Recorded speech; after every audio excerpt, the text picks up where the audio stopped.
Hello, and welcome to another edition of the Highway Book Club. I'm Nick, and I'll be your driver today. And today I have for us a little. I've created a selection, if you will, because when did this start? We were doing our recording of Deep into Weebs, available now on iTunes and YouTube and wherever your podcasts are served. Rank us on Pocket Cast. That would be wonderful.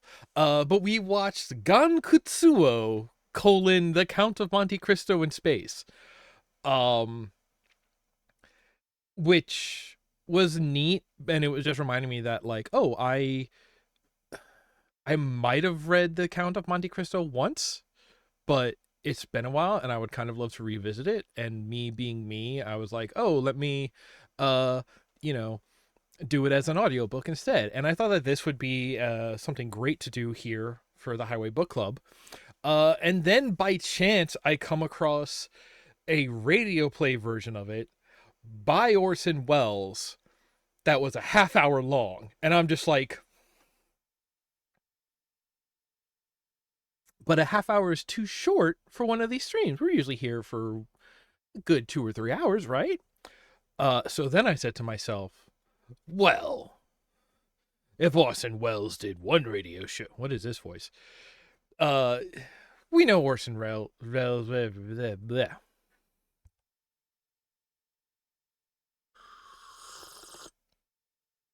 We know Orson Welles is a radio guy. This wasn't the only one he's done. So what I've done is I've pulled up a selection of half-hour Orson Welles radio specials.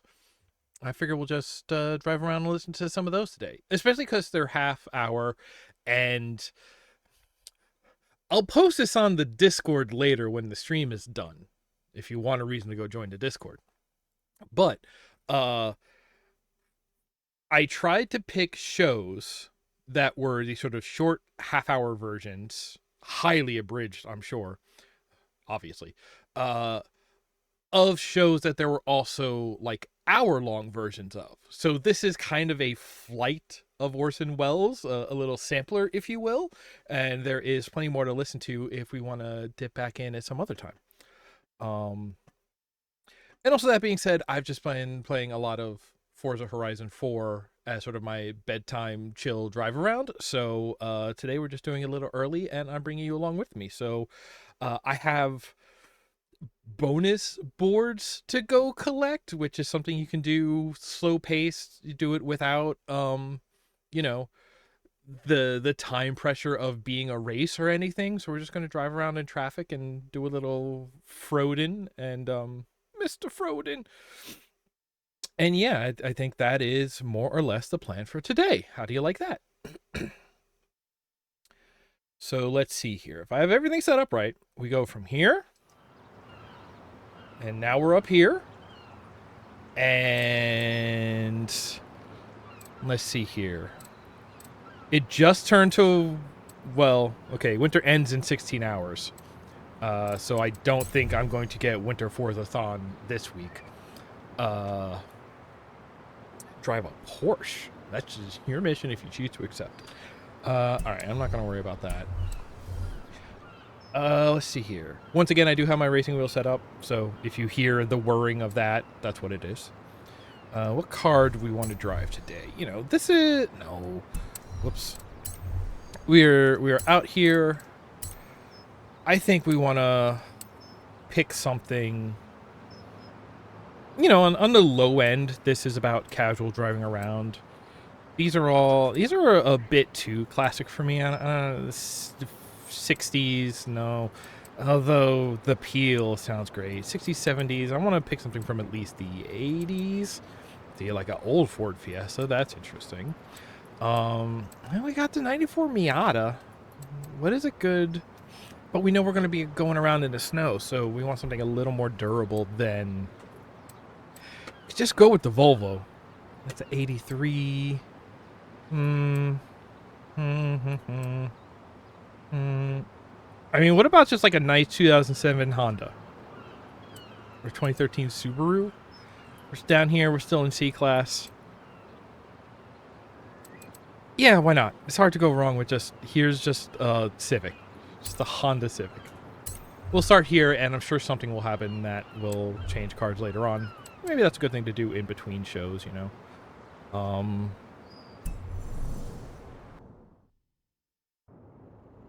Okay.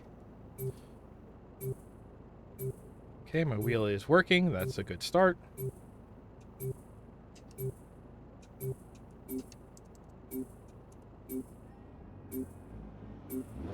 Whee! Whoa, okay, hold up. We have arcade racing, which means my brake pedal is going to throw me into reverse. Let me fix that before we set off. Like I said, I've been playing this at bedtime, so it's been a controller game for me. Yes, it would be a difficulty setting. Shifting is regular manual. Right? So now my brake will simply brake. Okay, I gotta get back here on highway drive.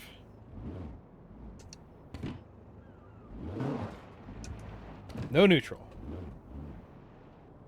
Okay. Let's see here. So we bring up the map. What do we care about?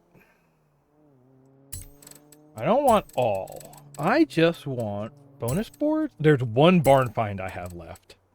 And houses, because you gotta go to houses to do upgrades, change cars, that kind of stuff. So all of these purples around here are all signs I have yet to get. So I'm just going to drive around and try to pick these up as we listen. Okay. Let's start here. I can just... Okay. And now it is time to start. We are starting with... I had to change my little player down in the corner. It still works. But it is a different system now. So I'll let you know, we are starting with a sort of two-parter of I'm a Fool and the Telltale Heart. But I'm sure Orson will introduce it himself in but a moment here. So here we go.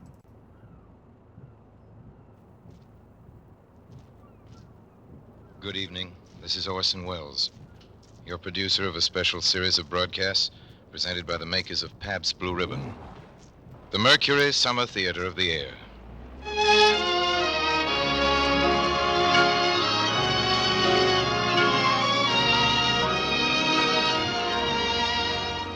Tonight and every Friday night, Pabst Blue Ribbon presents you with a front row seat in America's favorite summer theater. So, while America's famous producer, writer, director, Orson Welles entertains you, pour yourself a tall, frosted glass of Pabst Blue Ribbon and enjoy at the same time great entertainment and this truly great beer. And now, Mr. Welles. Tonight, the Mercury brings you two great American short stories. The first, as per last week's promise, is by Sherwood Anderson. His loving study of puppy love at the turn of the century is called I'm a Fool.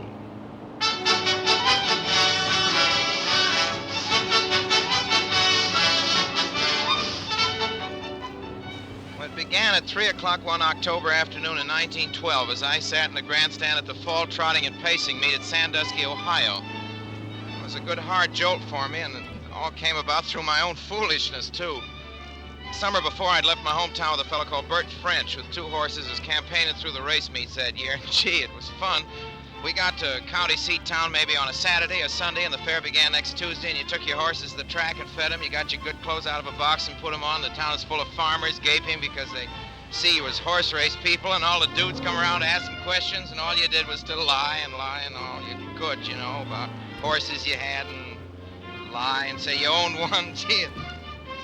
Oh, this is what I want to tell my story about. We got home late November, and I promised Mother I'd quit the races for good. There's a lot of things you got to promise a mother because she don't know no better. And then as I started to tell you, the fall races came to Sandusky, and I got the day off and went, and I had on my good clothes and my new brown derby hat and a stand-up collar. I had $40 in my pocket and three 25-cent cigars.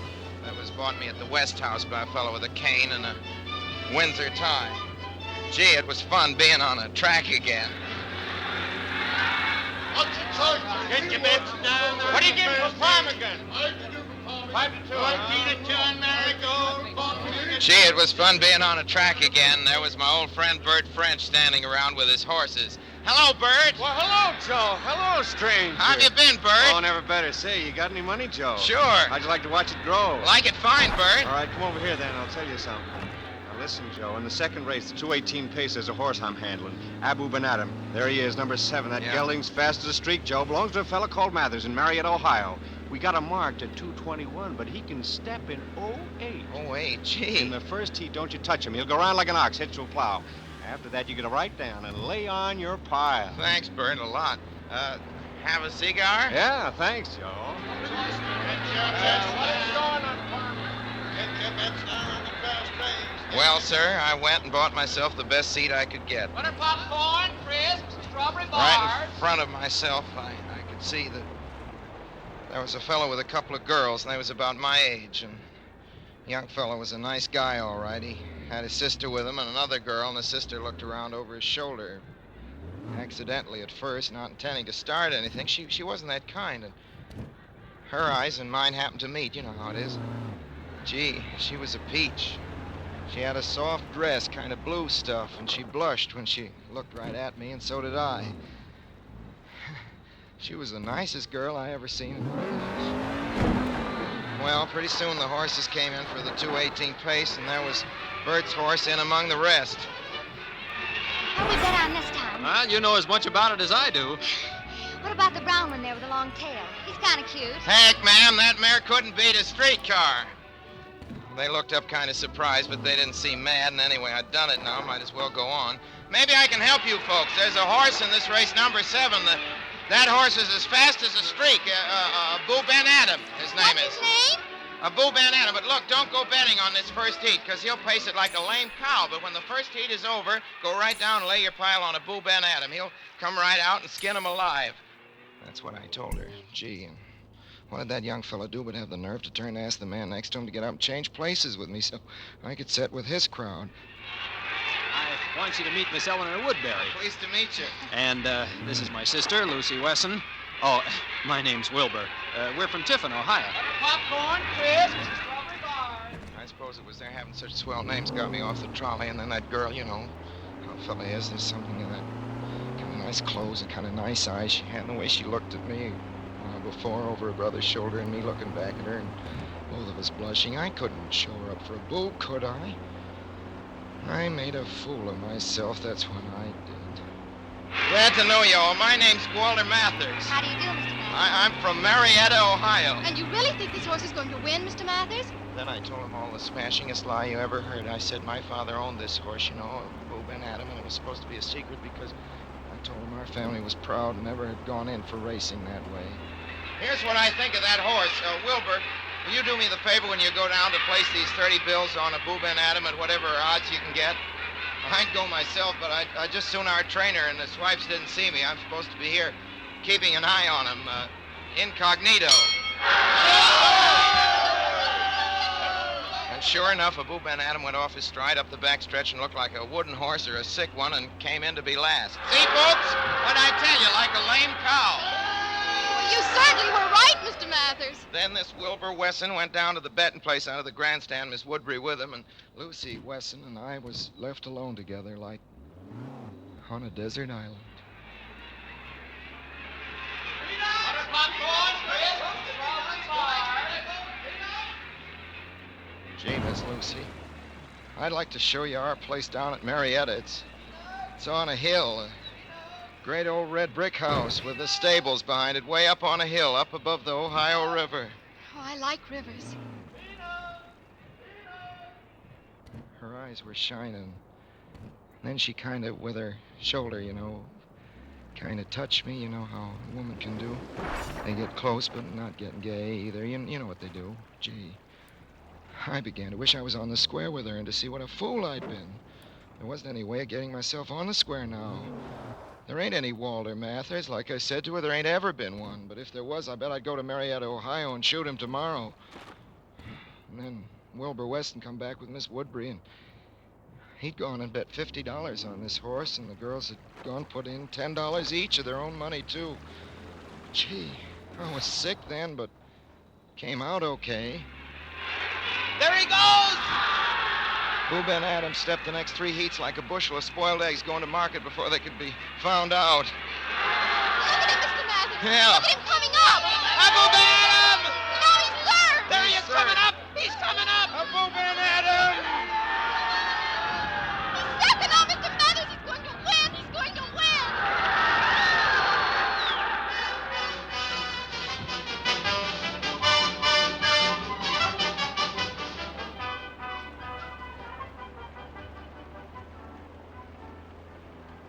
Well, we all got 9-2 for our money after the race.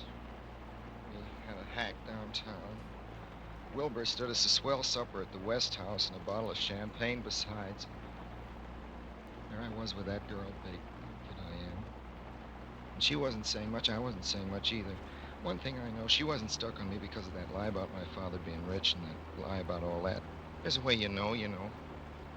Perhaps somebody, there's a kind of girl you see just once in your life. You don't get busy and make hay, then you're gone for good and all. You might just well go jump off a bridge because what it means is you want that girl to be your wife and you want nice things around her like nice flowers and swell clothes and you want her to have the kids you're going to have and good music played and, not ragtime. Gee.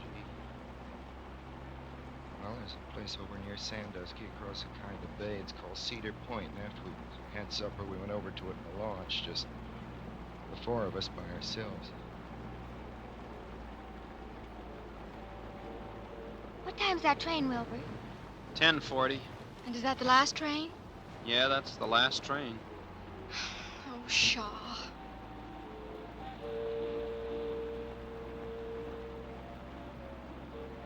Over at Cedar Point, there was a beach. You could walk along, get where it was dark. And we went there.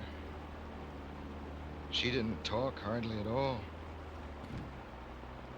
Neither did I. I was thinking how glad I was my mother was all right and always made us kids learn to eat with a fork at the table, and not spill soup and not be noisy and rough like a gang you see around a racetrack that way. Hey, Lucy! Lucy! We're going up the beach a ways.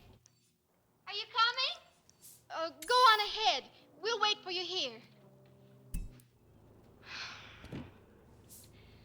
I feel kind of tired. Don't you? Oh, yeah. I guess so, Miss Lucy. Well, why don't we sit down a while? It's nice here. Lucy and I sat down in a dark place where there were some roots of old trees the water had washed out. Feel that wood. How smooth it is. Like silk. And there was a watery smell. The night was like as if you could put your hand out and feel it. So warm and soft and dark and sweet, like an orange.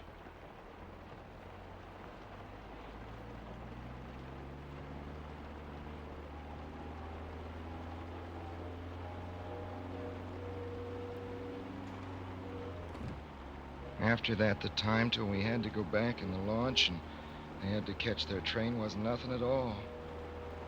Went like winking your eyes. Lucy!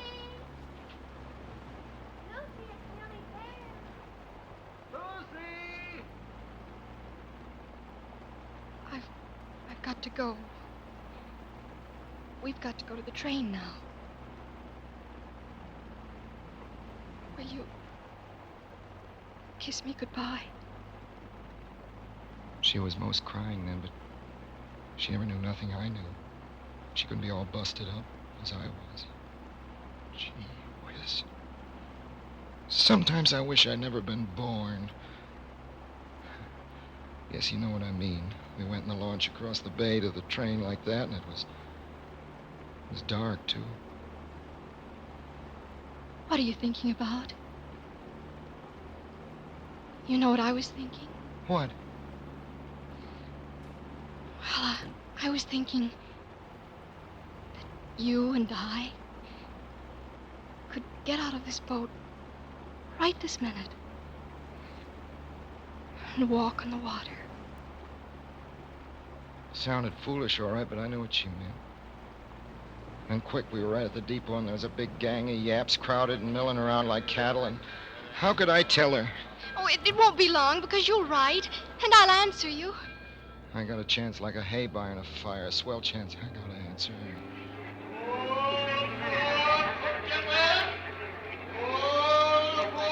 Maybe she'd write me down at Marietta that way, and the letter'd come back and stamped on the front of it by the USA. There ain't any such guy, or something like that. Whatever they stamp on a letter that way. Well, goodbye, Walter. Goodbye. And thanks for the tip-off. Goodbye. Goodbye, Mr. Mathers. Goodbye. Goodbye. Goodbye. Goodbye.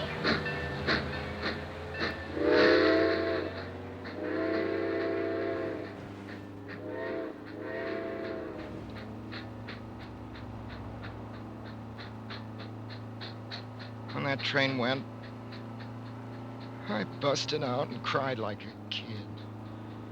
Gee, I could have run after that train, made Man o' War look like a freight train after a wreck, but sucks almighty, what was the use? Did you ever see such a fool? Me trying to pass myself off for a big bug and a swell to her? Did you ever see such a fool? I'll bet you what, if I had an arm broke right now or a train had run over my foot, I wouldn't go to no doctor at all. I'd go sit down and let it hurt and hurt. That's what I'd do, big fool that I am. Why was I such a boob to go and tell such a lie that couldn't ever be made straight to a lady like her? If I'm not a fool, you just go and find me one. I'll quit working and be a bum and give 'em my job. I don't care for working and earning and saving for no such boob as myself.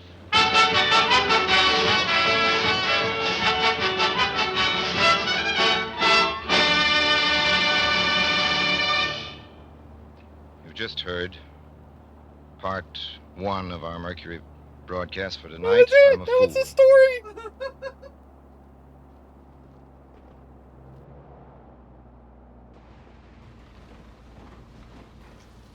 We offer you another famous American short story for part 2, maybe the most famous of all.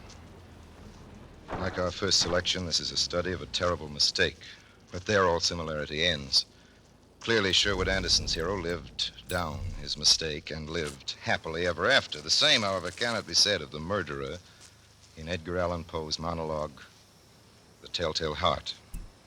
That's next on the bill, but first here's Jimmy Wallington with some sound conclusion on the subject of picnics. Out here in California, it's always picnic time. Unless, of course, we happen to have an extra heavy dew. So, as a Californian and an old hand at picnics, I want to tell you there's nothing which puts over one of these outdoor banquets better than plenty of blended, splendid Pabst Blue Ribbon. There you go. Yes, that potato salad, those hard-boiled eggs. I like the devil kind myself. Those cold cuts.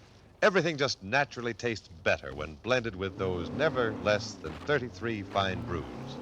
And you know why? I kind of Well, it's because like that Pabst we Blue have Ribbon this has ad just break the right in the middle flavor of for a our picnic.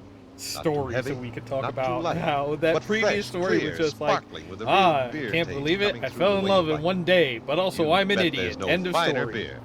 Picnic time or I any get, time. I resonate Then with blended, that, splendid Pabst Blue honestly. Ribbon. So if your dealer is unable to supply all the Pabst Blue Ribbon you'd like, why, just keep on asking for blended, splendid Pabst Blue Ribbon. Yeah, PBR is older than I thought it Orson was. Welles brings you his Mercury production of The Telltale Heart.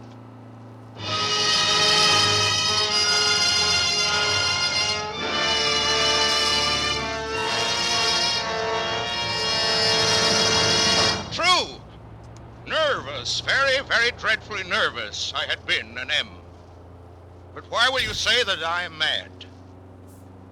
The disease had sharpened my senses, not destroyed, not dulled them. Above all was the sense of hearing acute.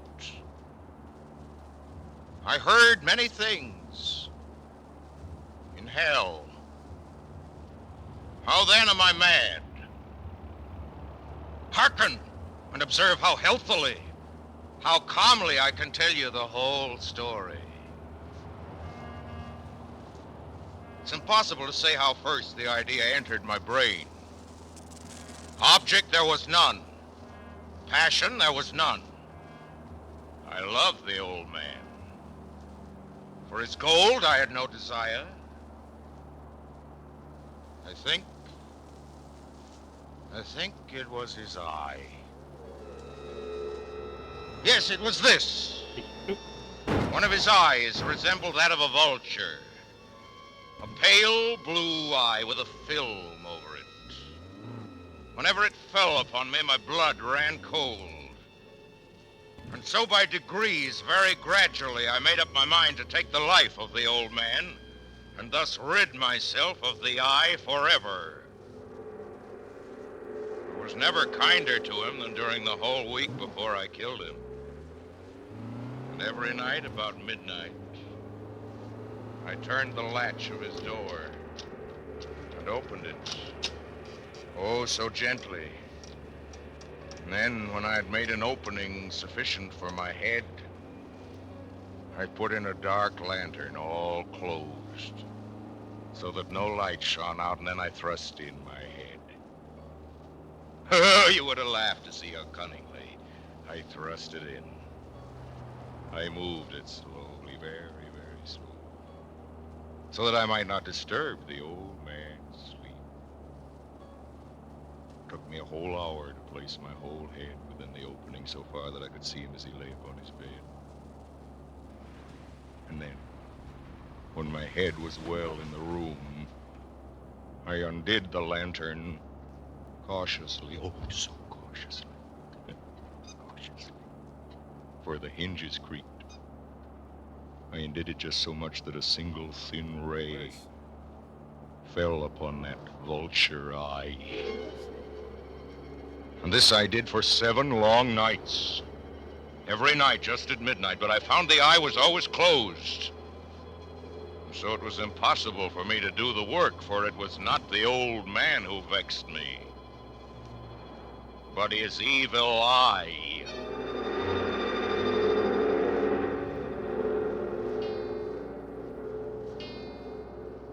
And every morning, when the day broke, I went boldly into the chamber and spoke courageously to him, calling him by name in a hearty tone and inquiring how he'd passed the night. So you see, he would have been a very profound old man indeed to suspect that every night, just at 12, I looked in upon him while he slept. Upon the 8th night, I was more than usually cautious in opening the door. A watch's minute hand moves more quickly than did mine. To think that there I was opening the door little by little, and he not even to dream of my secret deeds or thoughts. He fairly chuckled at the idea, and perhaps he heard me. You gotta love that. For he moved on his bed suddenly as if startled. Now you may think that I drew back. Boy, that made me. But no. I did not draw back. I kept pushing the door. Steadily. Steadily.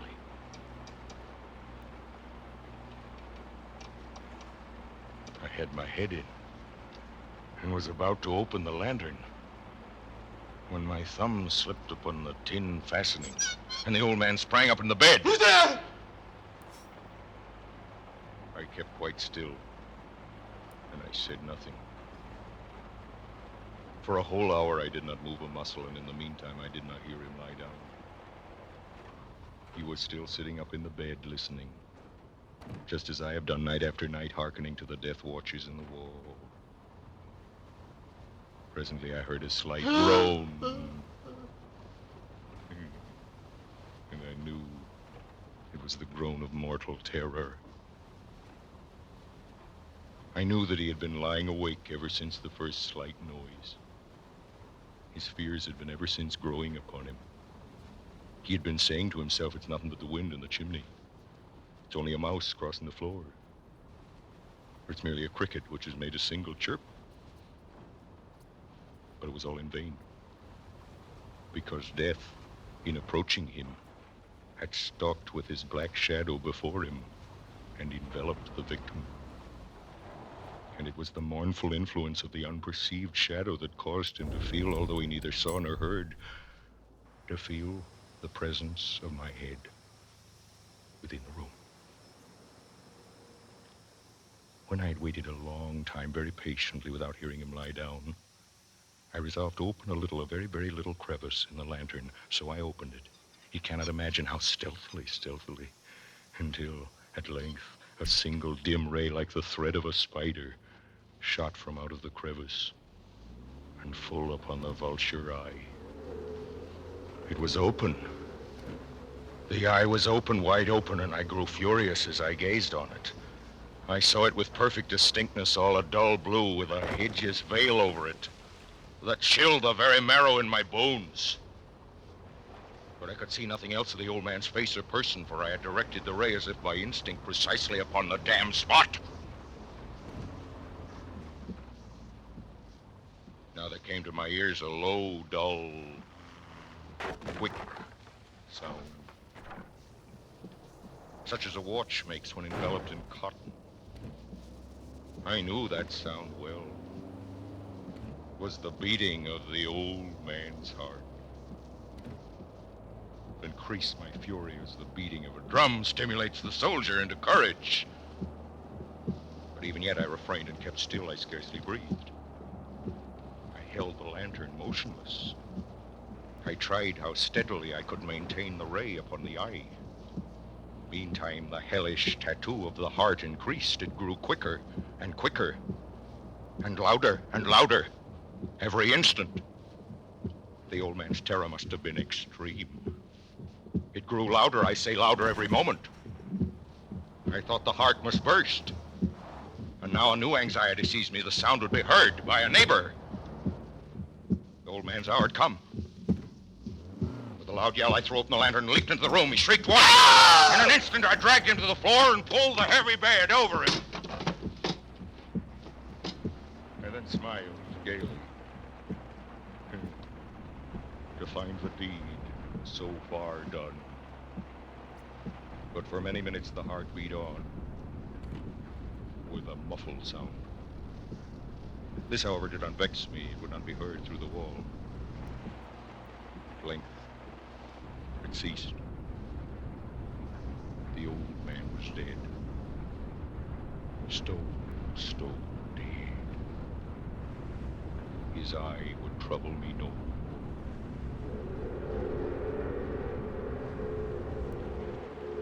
The night waned. I worked hastily.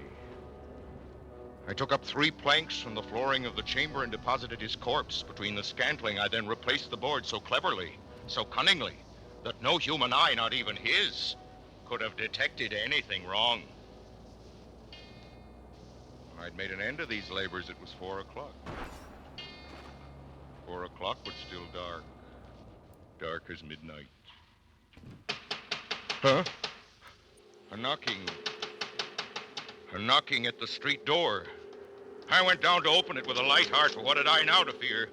There entered now 3 men who introduced themselves with perfect suavity as officers of the police. A shriek had been heard by a neighbor during the night. Suspicion of foul play had been aroused. I bade the gentleman welcome. The shriek, I said, was my own in a dream.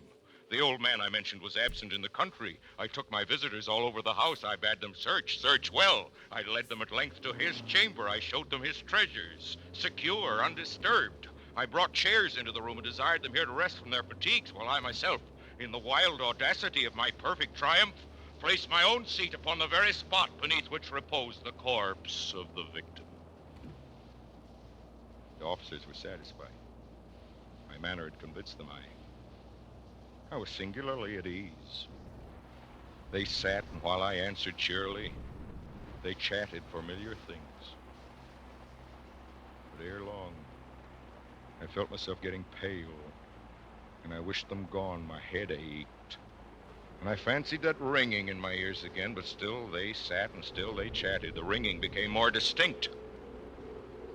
It continued and became more distinct. I talked more freely to get rid of the feeling, but it continued until at length I found that the noise was not within my own ears. It was a low, dull, quick sound, much such a sound as a watch makes when enveloped in cotton. I talked more quickly, more vehemently. I arose and argued about trifles. in a high key with violent gesticulations, but the noise steadily increased. Oh, God, what could I do? I foamed, I raved, I swore, I swung the chair upon which I'd been sitting and grated it upon the boards. But the noise arose over all and continually increased. It grew louder, louder.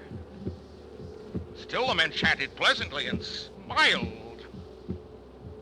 Was it possible? They heard not? Almighty God, no! They heard, they suspected, they knew. Anything was more tolerable than this derision. I could bear those hypocritical smiles no longer. I felt that I must breathe or die.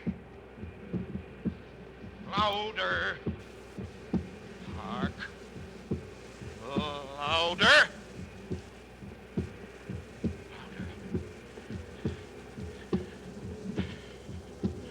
Villains!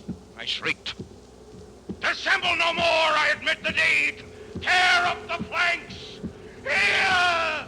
Here! It is the beating of his hideous heart.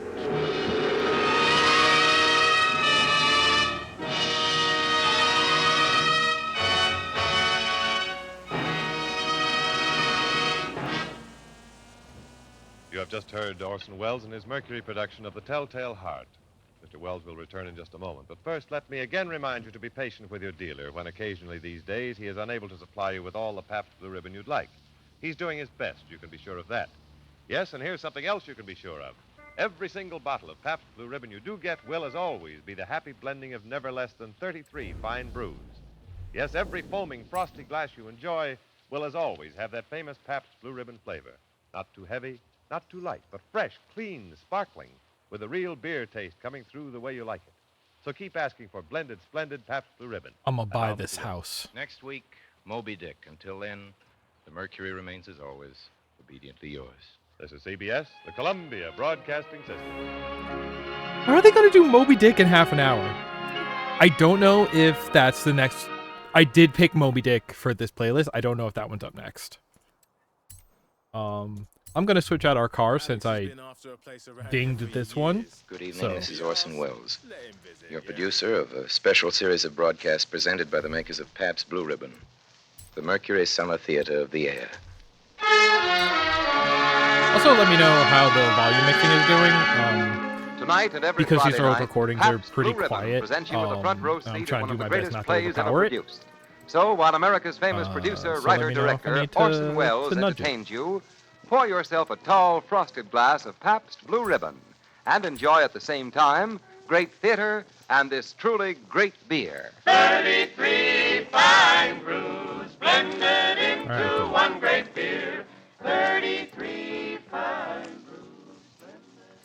This evening, Mr. Wells and the The Mercury trucks are Players snowing. bring to the microphone the great romance by Alexander Dumas, The Count of Monte Cristo.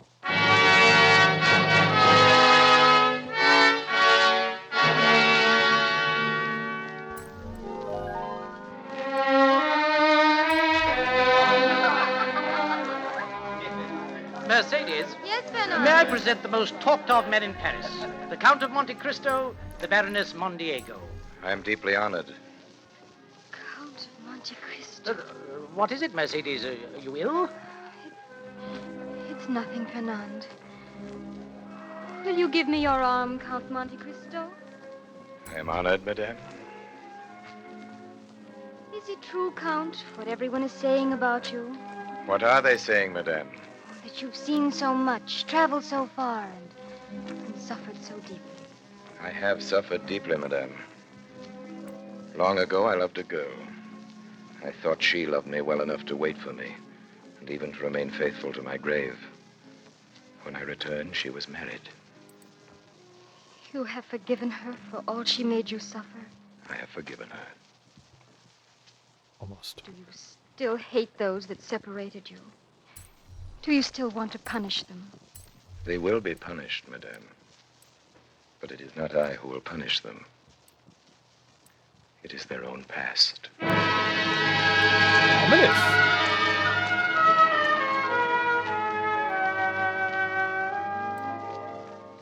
Rarely has European society been more intrigued than it was in the winter of 1834 when the mysterious Count de Monte Cristo appeared in the city of Paris. Of the title of this man, nothing was known that winter save that he derived it from a small and uninhabited island off the coast of Corsica. The source of his fortune was equally obscure, and it seemed inexhaustible. Yet it was not his wealth alone that made him remarkable. At a dinner party that winter, a woman was heard to say that the Count of Monte Cristo had the look of a man who had been enclosed for a long time in a tomb. I heard her say it, and no man but I could know how truly the lady had spoken. If to live in darkness for 20 years, in darkness and silence, underground and alone, if this is to dwell in a tomb, then the Count of Monte Cristo had dwelt in a tomb. I alone can speak of these things, for I alone know the true name of the Count of Monte Cristo. It is mine. It is Edmond Dantes.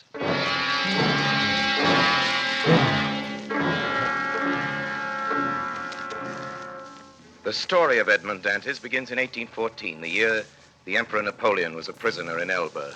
It begins with a wedding.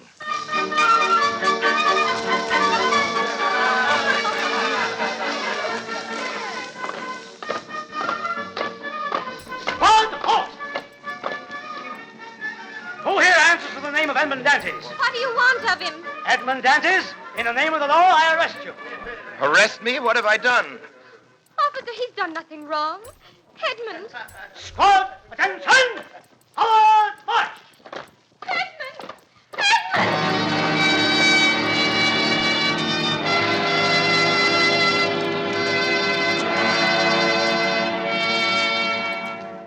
You are the king's prosecutor, sir? I am de Villefort. It is reported that your political opinions are extreme. Well, lass, I've never had any opinions. I'm hardly 20, sir. I was to be married today. What do you make of this? It's a letter, Monsieur Dantes. A letter? Read it. The king's prosecutor is hereby informed by friends of the throne and religion that one Edmond Dantes, mate of the ship Pharaoh, arrived this morning from Smyrna. Having touched at the Isle of Elba, he's been entrusted by the usurper Napoleon with a letter to the Bonapartist committee. Well, I'm sorry, sir. I don't understand it. Is there any truth in this accusation? No, sir. I swear by my honor as a sailor. Go on. When my captain lay dying, he gave me a package to be delivered on the island of Elba. What did you do with it? What any man would have done in my place, sir. Exactly what my captain told me to do. Officer. Your Honor? You will hold this man until further notice in prison at the Chateau d'If. The Chateau d'If. Chateau.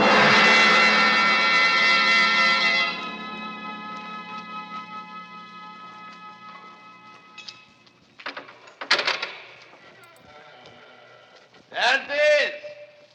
Dantes! Haven't you slept? I do not know. Are you hungry? I do not know. Do you want anything? I want to see the governor. The governor. I'm innocent. Innocent. I am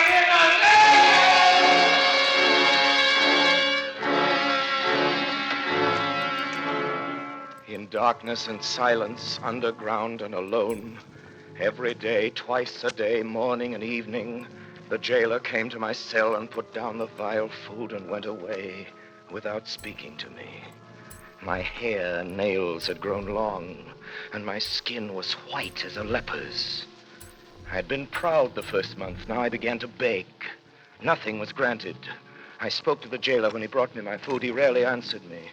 I tried to speak when alone, but the sound of my own voice terrified me. After what must have been 3 or 4 years, the governor of the Chateau d'If was transferred. The new man did not trouble to learn my name. I was no longer Edmond Dantes. I was number 37. Then I began to think of dying. I swore I would starve myself to death. So every morning and every evening I threw out all the food the jailer brought me, at first gaily, then thoughtfully, then with regret. I held the plate in my hand for an hour at a time, gazing at the morsel of bad meat, of tainted fish, of black and moldy bread. One day, I found I had not sufficient force to throw my supper out of the window. The next morning, I could hardly see or hear. I knew I was dying. And suddenly, a little after dark, I heard a hollow sound in the wall against which I was lying. I sat up and listened. It was a continuous scratching, as if made by a huge claw, or some iron instrument scraping against the stones.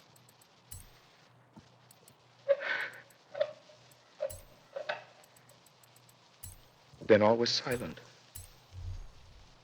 Soon it began again, nearer and more distinct. Perhaps it was only a workman repairing a neighboring dungeon. I would soon find out. The sound continued. With my earthenware jug, I knocked against the wall where the sound came.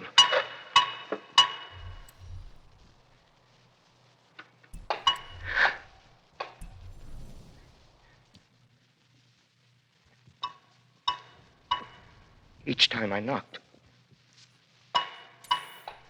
the knocks were repeated on the other side of the wall. Forming language. When I stopped knocking, the other also stopped. After that, there were no more sounds. The night passed in complete silence. I never closed my eyes. 3 days passed, 3 long days. Never a sound. At last, on the 4th evening, whoever it was quite close to me now. I wanted desperately to help him, but I had nothing, no knife or sharp instrument. I smashed my earthenware jug. And that night, I moved my bed out from the wall. Moved it out from the wall and started to scrape the plaster with a piece of the broken jug. Soon the fragments of plaster began to fall away. In 3 days, I uncovered a large stone.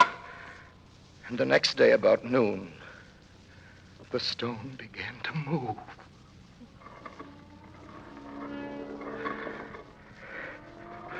Oh, my God. My God. Don't fail me now. Who talks of God in this place? Speak again. In the name of heaven, speak. Who are you? A prisoner. How long have you been here? Since the 28th day of February, 1815. And you? Since 1804. 20 years.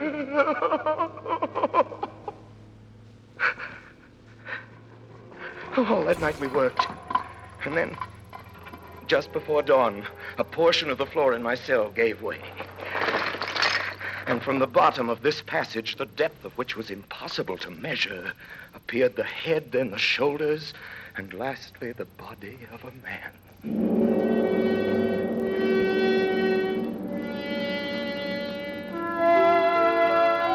In the prison, he was known as the Mad Priest. I never learned his name. For 8 years, we saw each other every day. Using the tunnel he had dug through the solid rock, concealing the mouth of the passage with stones carefully fitted into place. By the sundial he had traced on the wall of his cell, we knew the hours of the guard's visit. The rest of the time we were together. He had been a great scholar in his day, and all that he knew, he taught me with loving patience, day after day, year after year. Then one morning I found him standing in the middle of his cell, pale as death. Quick, Dantes, quick. Yes, Father. Listen to what I have to say. What is it, Father? I'm dying. Help me to my bed. You see, half my body is paralyzed already. Yes. Careful, careful. Yes, Father. Thank you, my son. Now, listen to me. Yes. All is over with me. This night or tomorrow I shall be dead. Oh, but Father... Before I die, there is something I want to give you. Here, look. It is nothing but a half-burned piece of parchment. But have you ever heard of the great Sparta treasure? Sparta treasure? I've heard sailors talk of it. That paper you have in your hand is what is left of the will of Cardinal Sparta, murdered by Roderigo Borgia. Now, take the paper and put the 2 pieces together. Yes. Read. April 1498. I declare to my nephew, Guido Sparta, my sole heir, that I have buried in a cave of the island he knows all that I possess of ingots, gold, monies, jewels, and diamonds, which treasure may amount to nearly 10 millions of Roman crowns. 10 million crowns? Now, my son, with my dying breath, I leave this treasure to you. You must claim it. If ever you are free, you must go to the island At the island of Monte Cristo.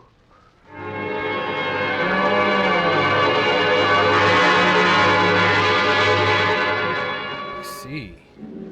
2 days later, in fearful agony, he died.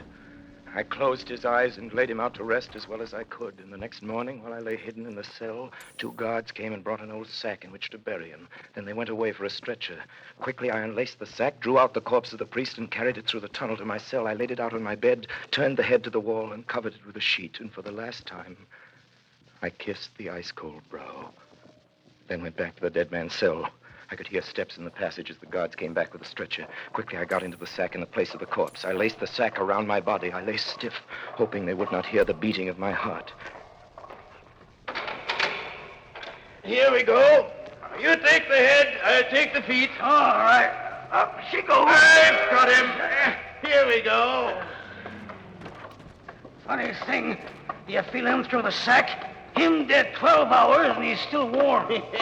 Hold him while I open this door. All right.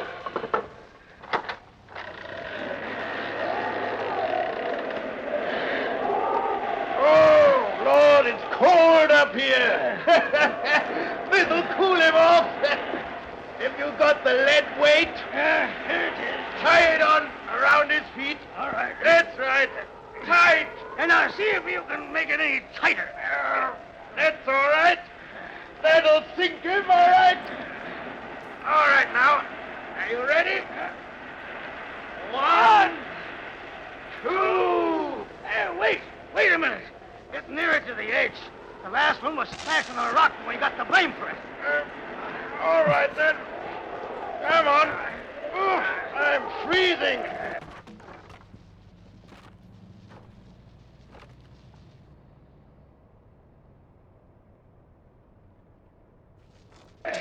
Let's go.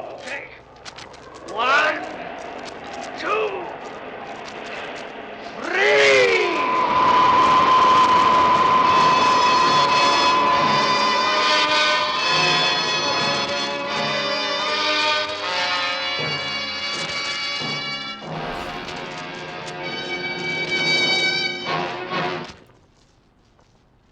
Ladies and gentlemen, this is Orson Welles bringing you The Count of Monte Cristo, a Mercury Summer Theater production. You've just heard the first half of it. Our whole Mercury We can go to cast Wendy's. We're heading tonight towards is the mainly city recruited anyway. from over on 54th Hey, what's up to Street Kobe? in the Adelphi Theater. He joined us. We're From listening the Mercury's to latest Orson production, Welles radio musical plays today. extravaganza around the world. Stefan Schnabel, Brainard Duffield, Guy Spall, who are severally responsible for Edmund Dante's downfall tonight, have lots to do with the success of Around the World.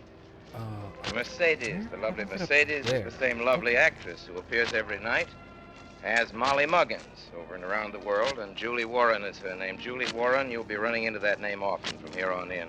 Well, here it is, intermission time. I'm feeling pretty In relaxed. I any don't know summer about theater, all y'all. time for a brief meander in the moonlight, a smoke, a chat on such vital matters as suntans and golf scores, and just time enough for a nice, tall, frosted glass of...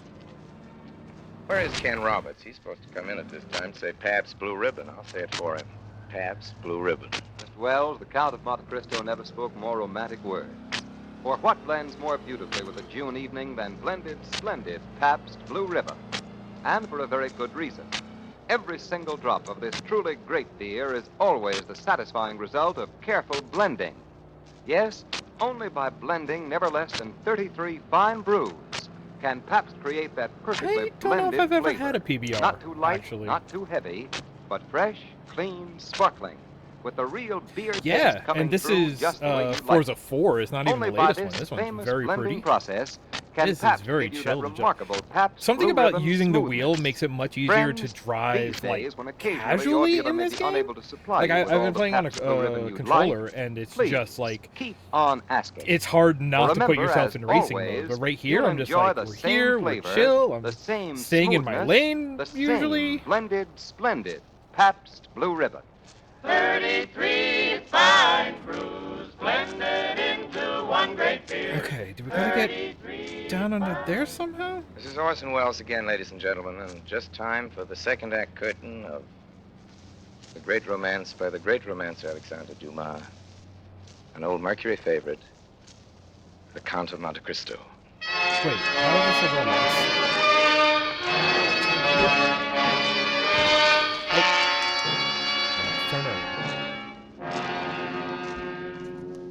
In September 1834, there appeared in Marseille a man of about 40, of a pallor that was almost livid. He gave the impression of one who had been enclosed for a long time in a tomb. This man inquired for a tailor of the city called Caderousse. My name is Caderousse, monsieur. There are a few questions I'd like to ask you, Monsieur Caderousse. In the year 1814, did you know a young sailor by the name of Dantes? Dantes? Yes. Why do you ask? Is he alive? He died in prison, and with his last breath gave me the names of the people here who were his friends. One of them is you, Caderousse. The second is a man called Danglars. Danglars? The third is certain Fernand Mondiego. Mondiego? You know these men? Know them. Do you realize who sent Dantes to prison? No, tell me. 2 men who were jealous of him. One for love and one for ambition. Mondiego and Danglars. I thought these two were his friends. They denounced him as a traitor. They knew he had a letter from Napoleon in exile. Something his dying captain had given him, and it looked bad. Which of the two denounced him? Both. Danglars was the sharp one. He wrote the letter, and Mondiego put the letter in the But post. why was this Danglars jealous of him? He wanted his job. I see. They were mates together on the same ship. When the old captain died, and the owners made young Dantes captain, Danglars never forgave him. The other, this Mondiego. What did he have against Dantes? A girl Dantes was engaged to marry. When Mondiego got his chance to get young Dantes out of the way, he took it. I see. And what happened to those two, Danglars and Mondiego? Where have you been, my friend? Danglars is a millionaire, has a banking house of his own. Baron Danglars, he calls himself now. And Mondiego's a baron, too, with a home in Paris block wide. They've done pretty well for themselves, they have. And this girl? The girl Edmond Dantes was betrothed to. Mercedes? Yes. Yes, that's her name. When Dantes was arrested, she was nearly mad with grief. Pitiful it was. 6 months and no news of him. But still she waited and still no word from him. Then, in the end, after a year, she married Mondiego. And now she is one of the greatest ladies in Paris. A year? She waited a year. Hey, a year's a pretty long time. Honestly.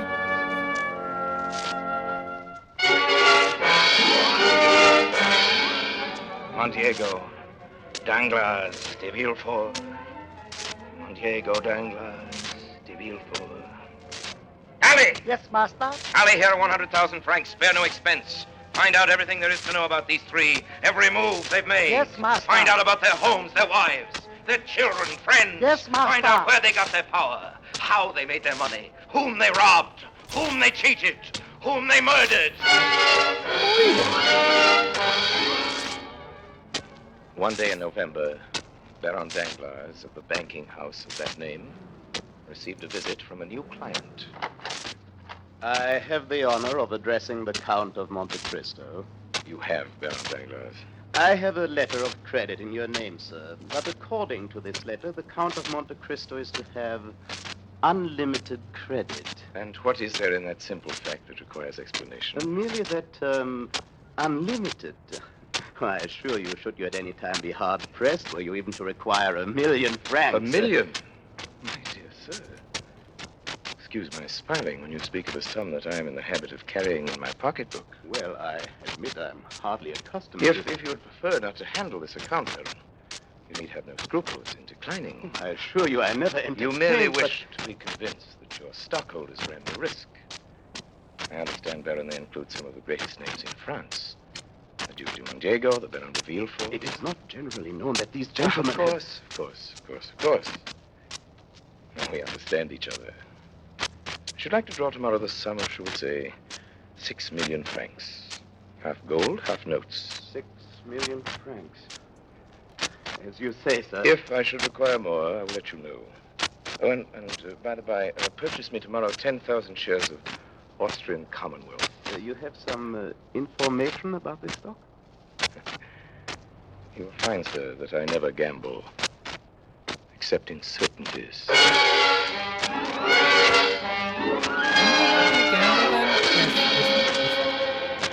Mondiego. You're late, Villefort. I hope it's something good this time, Danglars. We need it. Just arrived. A private message for the Count of Monte Cristo. Does he know we intercept his messages, Danglars? Who cares? A secret treaty has been signed tonight. Anglo-Italian shares due sharp rise. Buy all available shares. Well?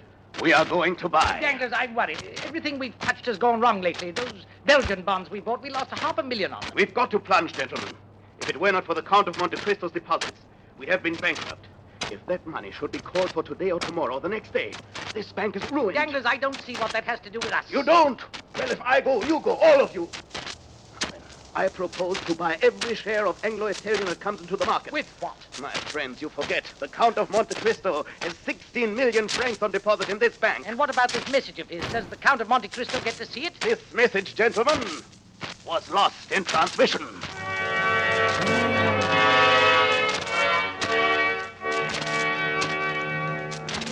Rarely has Paris been more intrigued than it was that winter by the mysterious Count of Monte Cristo. It was at the end of December that a great ball was given in his honor by the Baron Danglars. Mr. Monte Cristo? Professor de Montego. We have missed you. In so short a time, madame. A strange thought occurs to me. Yes, madame? It seems to me that you've been gone longer than I can say. It's an odd idea, Count, but I cannot shake it off. You must forgive me, Madame Montego. I have an appointment with your husband. Tell me who you are. Madame, I am the Count of Monte Cristo. And the world is mine.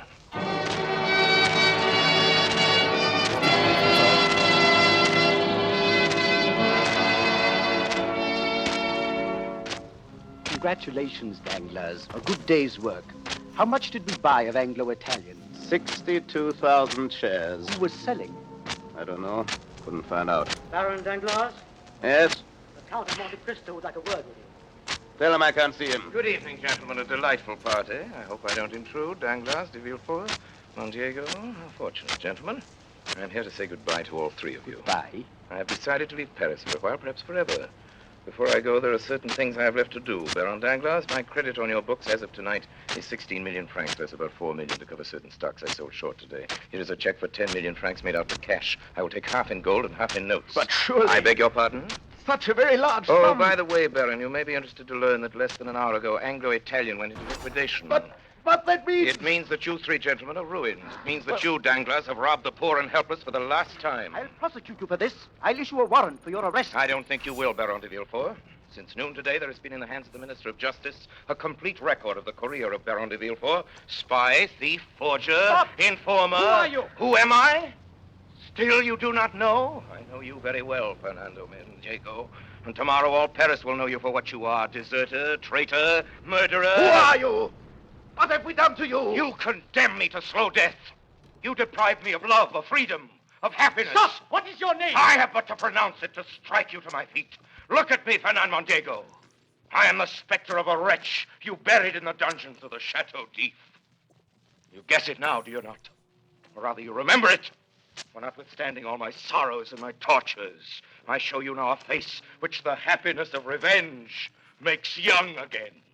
A face you must often have seen in your dreams since your marriage, Fernando Montego, with Mercedes, my betrothed. You Yes! Yes! I am Edmond Dantes. Yes! Get his ass!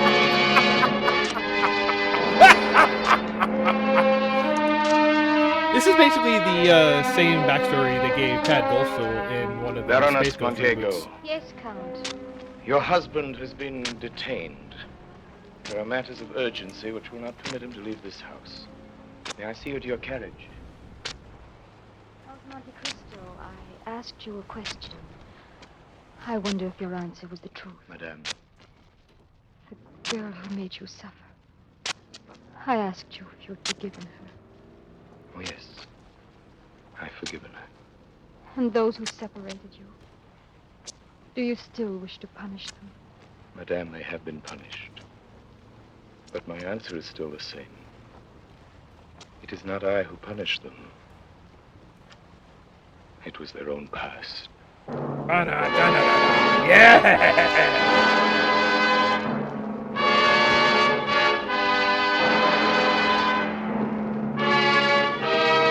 All right, to cut a story like this down to half an hour, I kind of dig. It's like, yep, Orson Welles will be back in just a Hit few all the main seconds plot to tell you points. about next week's production of the Mercury Summer Theater.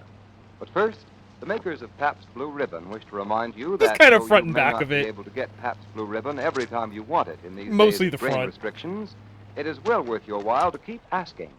For every bottle you do get will continue to live up to its name. This version, There he will be kind of no just cutting hit him of with corners, the, no it's a lowering of wonderful standards life of flavor or destruction method. goodness, no Just like, compromise here, with have all my quality. money. This truly And great now beer will be, go as buy always, stuff. the By the happy way, give me blending back all of my never money. less than Oh, you 33 can't? You're fine doomed. brews. I win. As always, All right. blended, splendid Pabst Blue Ribbon. Now, here is Orson Welles.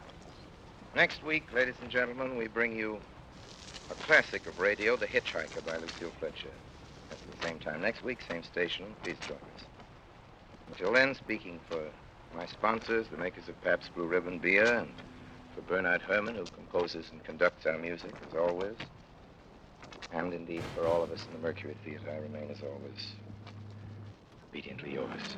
Oh yeah, no, I'm so happy that I found like this series of plays, and like I said, I'll post it to the Discord for anybody who wants. But like, it's somebody was just putting together like an archive, a college, University of Indiana, I forget, but it's like a college library program to get as many archives of Orson Welles radio shows as they could get. Company of Milwaukee, Wisconsin, And makers of splendid Pabst you can Blue just Ribbon. listen to them, and CBS, I'm down with Columbia that. Broadcasting System.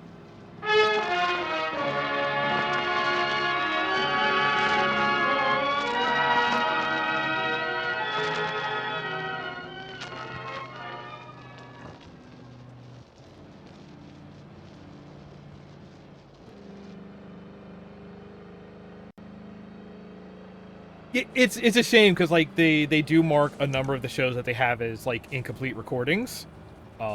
Good evening.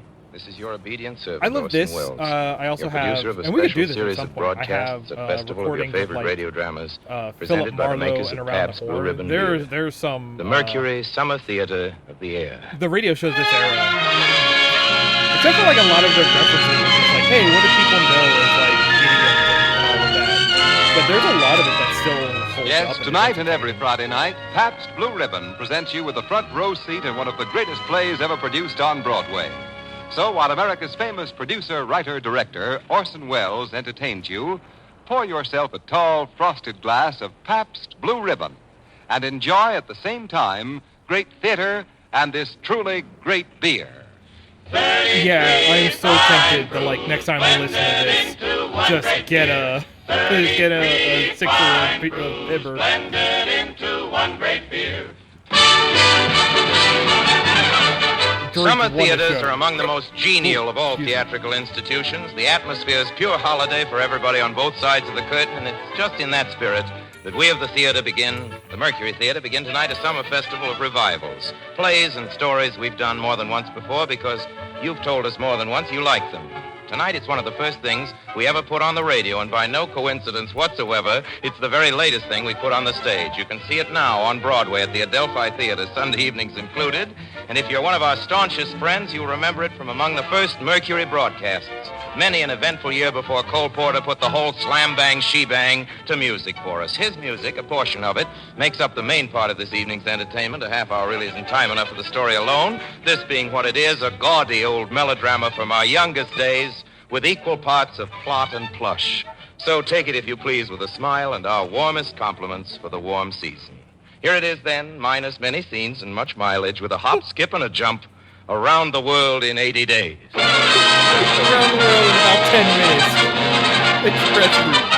It's the year 1872. A bank has just been robbed. A certain Mr. Dick Fix, a sort of stool pigeon, a private detective, an ugly customer, enacted this evening by your obedient servant, is busy leading the London police in a frantic search for the bank robber, who is, if truth were known, Dick Fix himself. The opening scene is in Hyde Park, and involved in it are a lackadaisical Yankee, Mr. Passepartout, and a young Irish nursemaid named of Molly. These besides Fix himself. Oh, yeah, this is great. All right there, all right. Hold him, boys. Hold him. Now then. See anything of this bank robber, you? No, sir. Who are you, sir? Dick Fix, the copper's knock, and these men with me are police. Now then, you. Your name, residence, and place of occupation? Me? Well, I've been sleeping in the park. Residence, Odd Park. Means a livelihood? I am a sailor, but I missed my ship. I'm stranded. Please, sir, this young gentleman couldn't have anything to do with any bank robbery. How do you know? He's been right here in the park with me these past 2 hours. Nursemaid, ain't you? How come you know this man? Well, sir, we haven't been formally introduced, but we have been sort of passing the time of day. Boys, you got the wrong man, but don't fear, I'll get the right one if I have to search the whole of London from Tooting back to Putney Green. There we go. Come along, men. Yep. Thanks, lady. Thanks for standing up for me like that. So you missed your ship, sailor man. However did that happen now? I overslept. Hey, look here in the grass. Look what I found. A $50, a half a crown, you call it. That's lucky. Ducky, what you need's a job. And I know where you can get one. A job? In the flat below where I work. A gentleman needs a gentleman's gentleman. Could you be a valet? Nothing to it. Sure, I'm lucky. Just meeting you, Miss... Muggins. Muggins? Molly Me Muggins. Oh. The pleasure's mine, I'm sure. Molly. Golly. So wrong seemed the world, I faced it with rage. Why, hopeless I whirled like a mouse in a cage. Till you came in range, not that life was worth, then presto change. I'm the happiest boy. I'm the happiest girl.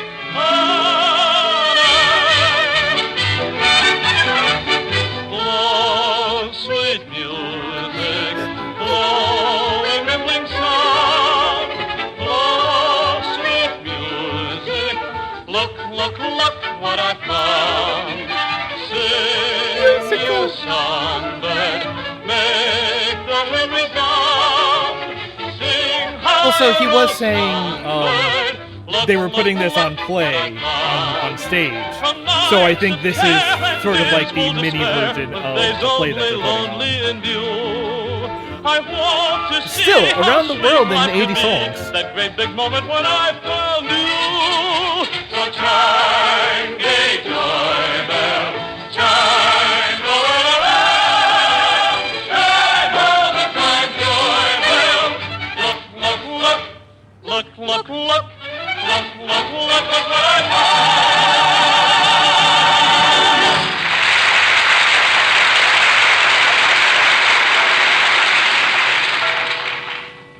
Here he comes. The gentleman you're going to work for. Mr. Phileas Fogg. Remember now, forget your Yankee manners. Call him Sir. The clock is 1 minute, 27 seconds slow. This is your new valet, sir. I'm pleased to meet you. Indeed. And what is your name? Passepartout. Passepartout. My father was French. That can be overlooked. My friends call me Pat. That shouldn't be necessary. Give me my hat and stick. I'm off to the whist club. From this moment, 2 minutes after 11 o'clock a.m., this Wednesday, October the 2nd, 1872, you are in my service. You will wake me at 8 each morning to the toll of St. James's chimes, with tea and toast, but important most, a heated copy of the Times. A slightly undone copy of the London Times. At 11:29 precisely, I depart for my club each day. So your orders are, Pat, to be positive that I am dressed in an elegant way.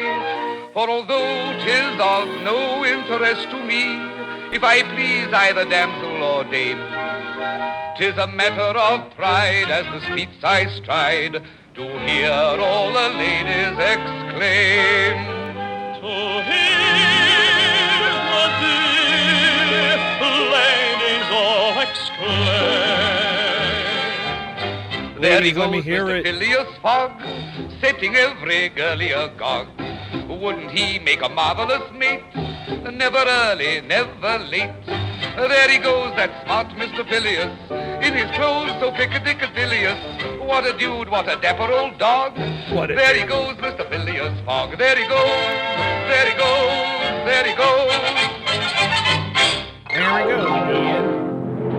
Well, This is well, such well, an well. incredible Scotland find, Yard holy has cow. come to me, to old Dick Fix, the copper's knock, to help them find the bank robber. Little do they guess the bank robber is me, but I'll mislead 'em. I'll pin the job on this here Phileas Fogg and get the reward for doing it, 'cause I plays it 2 ways. That's why they calls me Double Dealin' Dick. Like a shark? my God. Gentlemen, fellow members of the Whist Club, I bid you good evening. Good evening, Fogg. Well, Jeopardy, what about that robbery in your bank? Blasted spry of you, Fogg, I must say, getting your money out before the theft. We are offering a handsome reward for the bandit's arrest. Reward or no, I say the chances are all in his favor. There is not a single country where the thief could hide. So, well, it's big enough. It was, formerly. How formerly? Has the world grown smaller, perchance? Much smaller, my dear sir, since we can now circle the globe in 80 days. I'll wager £4,000 such a journey is impossible. I accept. You mean, sir, to circle the globe? In 80 days? In 80 days, and I'm willing to bet £20,000 I'll do it. 20,000, which an unforeseen delay may make you lose? The unforeseen does not exist. The Dover train leaves at 8:45 tonight. I will take it. Today is the 2nd of October. I will be back in London in this very salon of the Whist Club on Saturday, the 21st of December at 8:45 o'clock in the evening. £20,000? Well, Mr. Fogg, yes. I'll meet the bet. Compose yourself, my dear Jeopardy. This isn't serious. My dear Sir Charles, we are Englishmen. And when an Englishman makes a bet, it is always serious. Open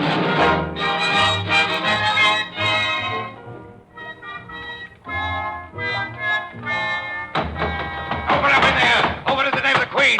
If you don't open, I'll break down the door. Before you start breaking any doors, Dick, what evidence have you got against this here Phileas Fogg? Well, Chief, he answers the bank robber's description. Does he? He's going to if he don't. Now for the door, men. 1, 2, 3. Hey, he's blown the coop. Through the back way, boys. After him and off it now. But wait a bit, the gas. He left the gas burning. That means he's coming back. But when? In 80 days. Were you not here for the last scene? He was not here for the last scene. He don't even know about the last In scene. 80 days, Mr. Fogg? It does seem a short time, but I'm confident we'll do it. Seems like a long time to me. How's that? Well, sir, we were so rushed leaving London, I forgot to turn off the gas. Very well, young man. The gas will burn for 80 days. At your expense.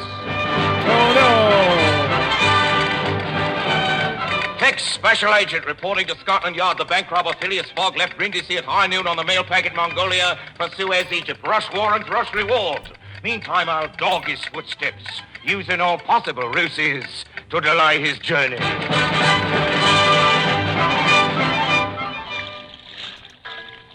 Excuse me, sir. Yes, ma'am. Could you tell me when the next boat sails? Bound eastward, ma'am. How far? As far as possible. I'm going after my intended. And if needs must be, I'll follow him around the world. My goodness.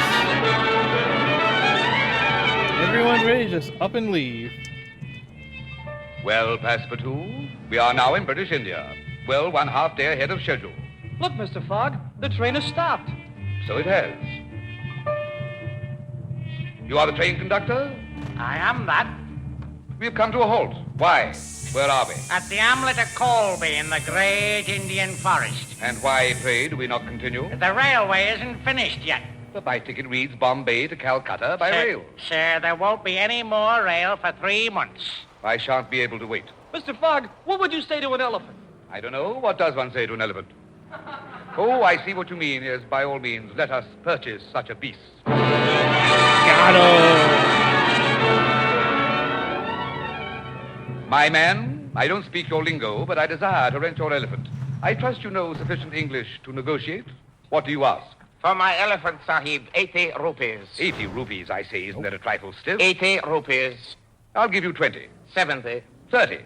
60. 40. 50. 60. 70. 80. 90. You drive a hard bargain, sir, but it's a deal. Do you love jokes? Wire urgent. Special Agent fixed to Scotland Yard and following Fogg disguised cleverly as Parsi Mahout. With valid Passepartout, the bank robber is proceeding towards Calcutta through the great Indian forest by way of little-known and dangerous territory of Bundelkund by elephant.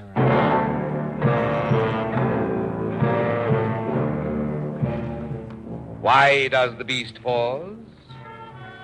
The elephant pauses because she senses danger. Ah, gentlemen, you may well rue the day you ventured so far into the mountain fastnesses of Upper Bundelkund.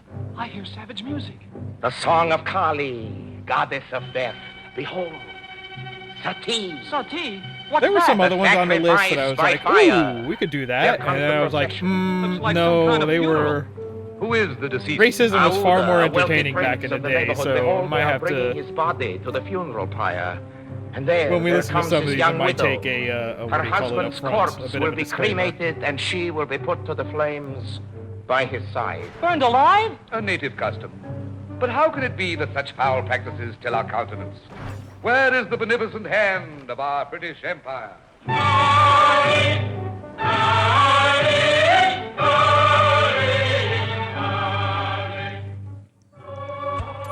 Where are we now? The pagoda of Pilaji. See, there is the funeral pyre. They are placing the Princess Aouda beside her husband's corpse. And lo, here come the priests with torches. The fires have started. Look there! I can't. It's too horrible. See the corpse of the old prince himself. He stirs. The corpse rises to its feet. How can this be? He takes the girl into his arms. He brings her towards us. Let us flee. No, wait. That isn't an Indian. An Englishman in disguise. And here is the princess, the beautiful Aouda. I am she. And whom have I to thank for this? Fogg, madam. Phileas Fogg. My master! I knew it. Knew what? It is not true what my people say about the British. Dear Mr. Oh, Fogg, no. You are a man of heart. Occasionally, my dear madam. Occasionally. When I have the time.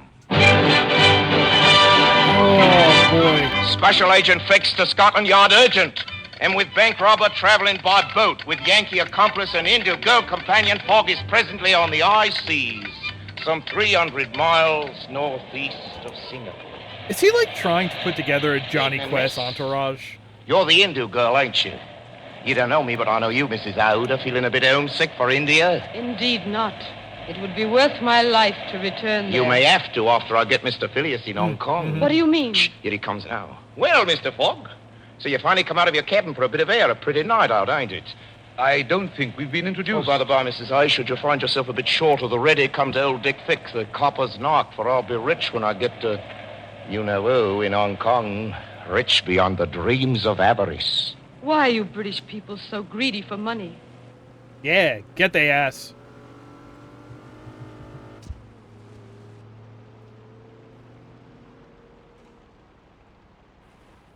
Money cannot buy you happiness. I know, but I like to have it around so I can choose the type of misery that's most agreeable to me.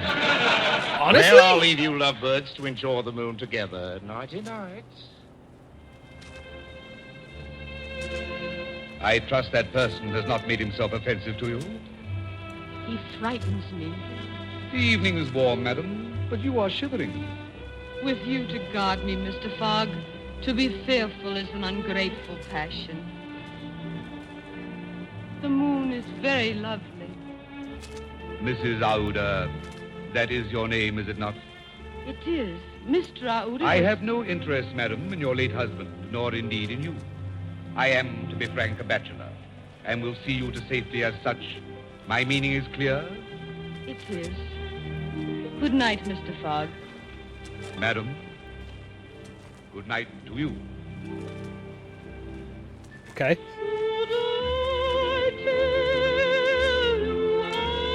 Is this her, just got rejected by a confirmed bachelor, lamentation song? Is that a vaudeville tradition to have that scene?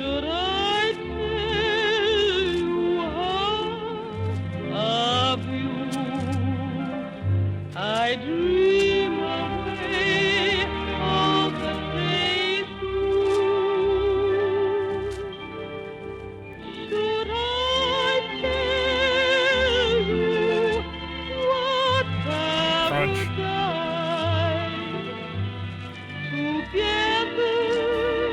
I love that.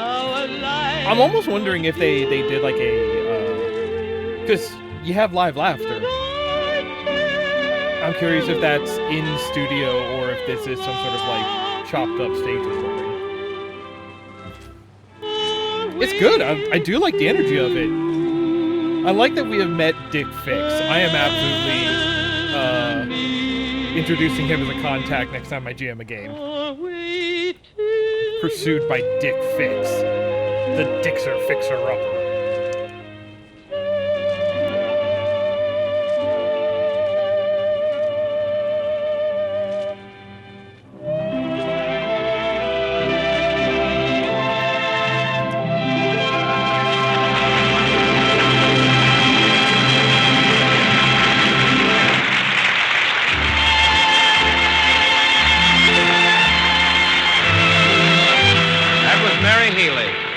Mary Healy, ladies and gentlemen, singing Cole Porter's great new song, Should I Tell You I Love You, which brings us to the first act curtain of Around the World.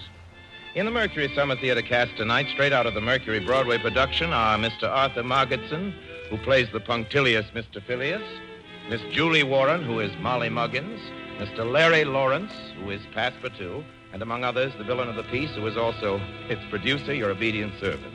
We'll get back to work in just a minute, but now it's intermission.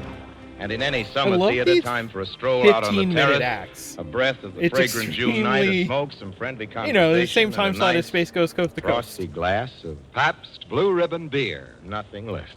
Ladies and gentlemen, this is Hairbreath Ken Roberts in the nick of time and right on cue to tell you, while we fix our scenery for the second half of Around the World, about a world of flavor in 33 fine brews.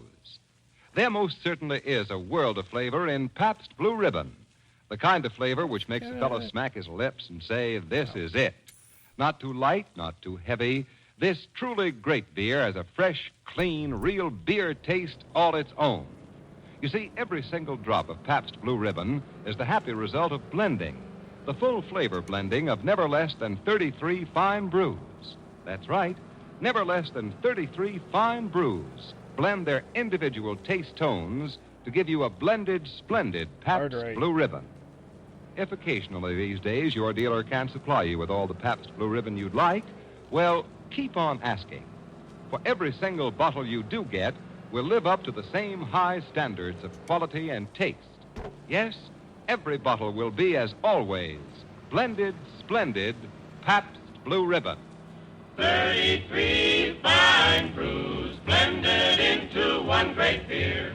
33 fine. And now, ladies and gentlemen. So, I will say we seem to be world, dropping a lot of frames this the evening. Worry not. We got a local record. It should be up on YouTube. You'll get a Discord notification when it goes up on YouTube. For time and radio, we skip ahead some 8,000 miles and some 60 of the 80 days in which, according to his solemn wager with the Whist Club, Mr. Phileas Fogg, in the year of our Lord 1872, was undertaken to circumnavigate the globe. With Mr. Fogg is, of course, the Hindu princess, Mrs. Aouda, lately rescued from the funeral flames, of Sati, you remember, in Upper Bundelkund, and his valet, Pat Passepartout, and an honest nursemaid of the old sod known as Molly Muggins. Because we're somewhat pressed for time this evening, we permitted Miss Muggins to catch up with Mr. Passepartout, whom she greatly admires, during the intermission. The entire party is at this moment in one of the furriest sections of the American Wild West, precisely speaking, in the Wasatch Mountains, advancing by train toward the perilous pass of Medicine Bow. To thicken the plot a bit for you, if possible, it's coming up for a blizzard.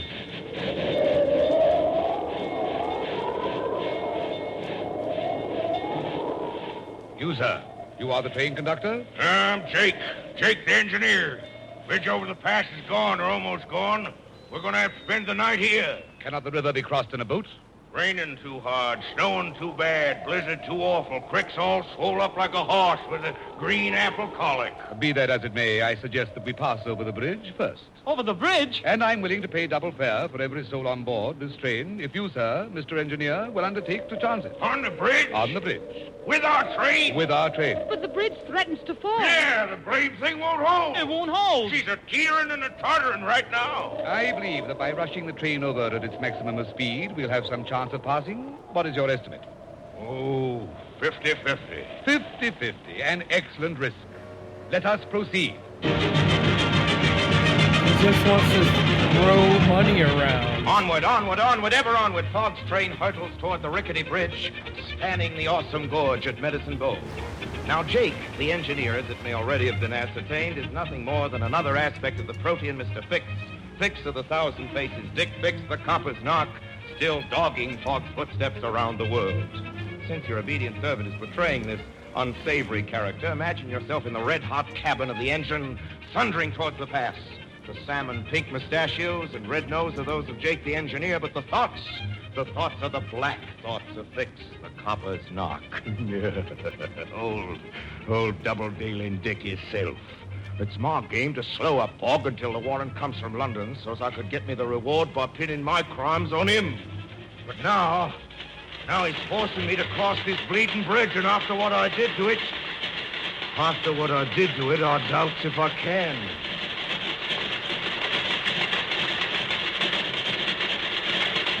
There comes the bridge now. God help us if she doesn't hold.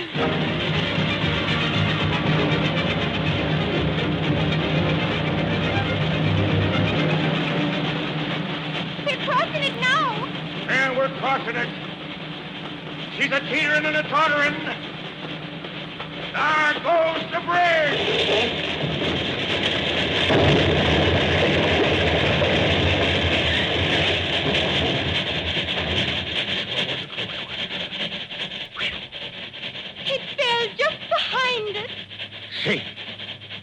Safe at last.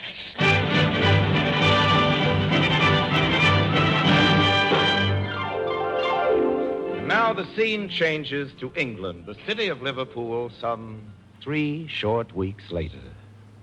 My friends, I have gone around the world in 80 days, plus 4 hours and 5 minutes. I have lost. There he is, boys. Nab him. Who are you, sir? A police inspector. Mr. Fogg, you are wanted for bank robbery. I arrest you in the name of the Queen. At long last, Mrs. Aouda, who so dearly loves Mr. Fogg, gains admission to his dank cell in the Liverpool jail. Madam, will you pardon me for having brought you to England?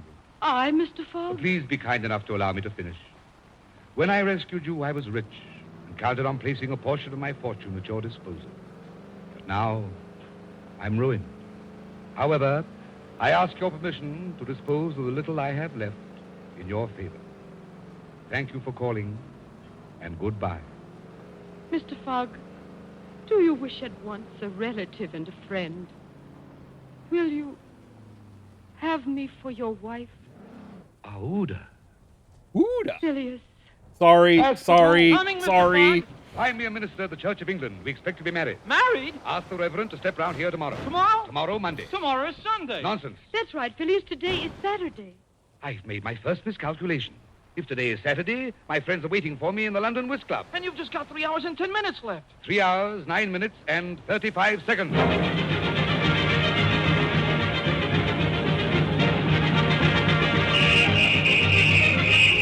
The sound of the whistling indicates the pursuit by the English police of Dick Fix, whose true identity as the bank robber is revealed just in the nick of time, just in time to release Fogg from jail. And the scene now changes to London and the Whist Club. Gave the coppers the slip. Now then, now for a word with these fine gentlemen of the Whist Club. Good evening. Good evening, sirs. Good evening. Who are you, sir? I'm poor old double-dealing Dick himself, and I've double-dealt myself out of the entire deal. I've bribed armies, blown up bridges, and what's it got me? No boodle, no carpetbag, no reward. But I have slowed up old Phileas for you, and that's your bet, and I would like my share of the winnings. We'll talk to you, sir, after we've won the bet. But you've won it already. We haven't, but we're just about to. He has 14 seconds left. No. Fogg lost a day. No, sir. He gained a day. He traveled eastward. Eastward, toward the sun. International dateline. He has 9 seconds left. Oh, my gosh. 8, 7, 6, Time zone 5, loopholes. 4, 3, 2. Gentlemen, I am here.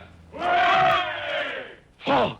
And Mrs. Fogg. No ladies allowed in the whist club. Sir, this is no lady. This. No! The police, hot on his trail, Dick Fix makes off into the night, leaving the lovers, Pat and Molly, Mrs. Aouda, and Mr. Phileas Fogg to celebrate the remarkable journey made in the year 1872 around the world in 80 days.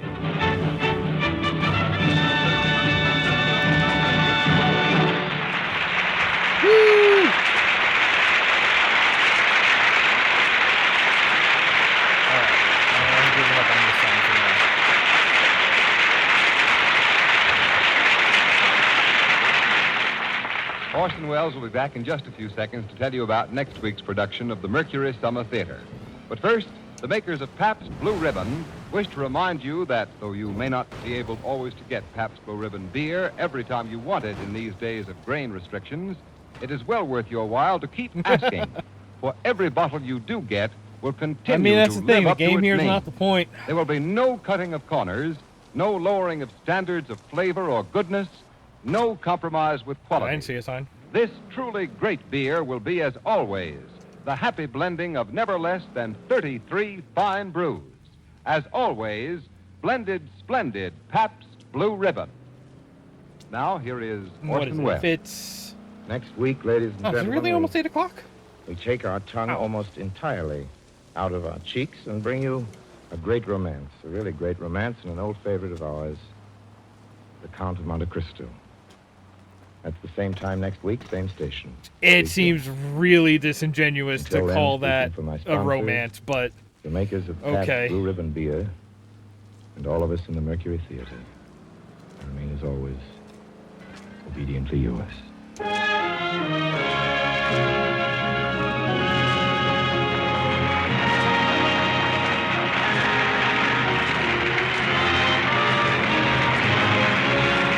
This program came to you through the courtesy of the Pabst Brewing Company of Milwaukee, Wisconsin. Makers of blended, splendid Pabst Blue Ribbon.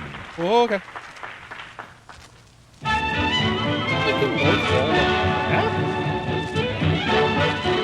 This is CBS, the Columbia over this? Broadcasting System. No.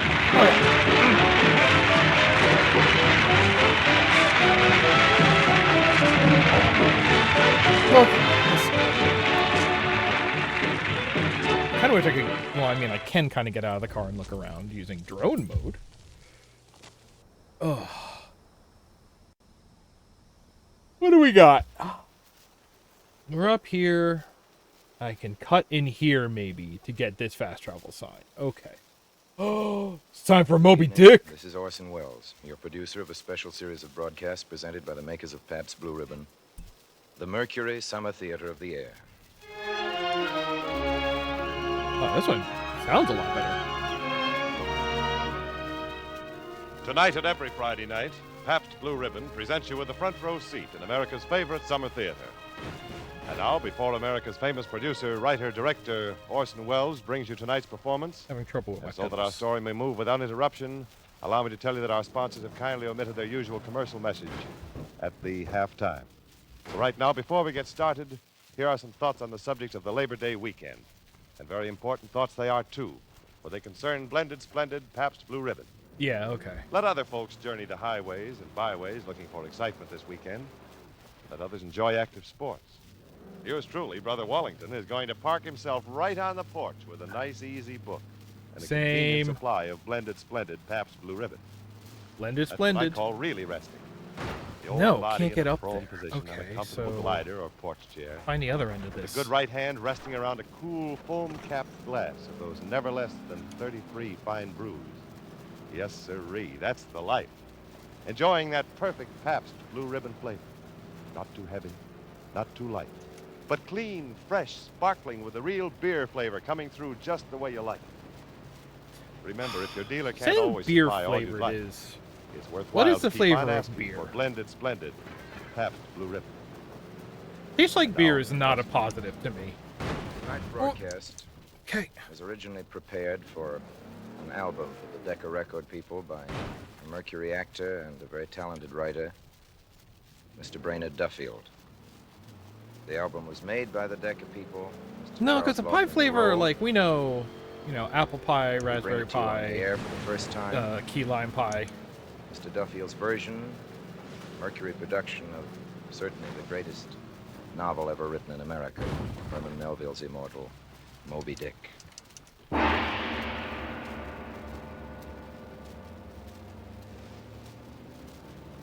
Call me Ishmael.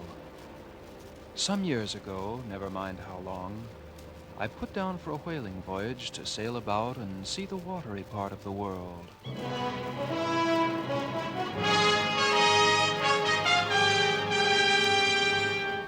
Action swim dunder force. Nope.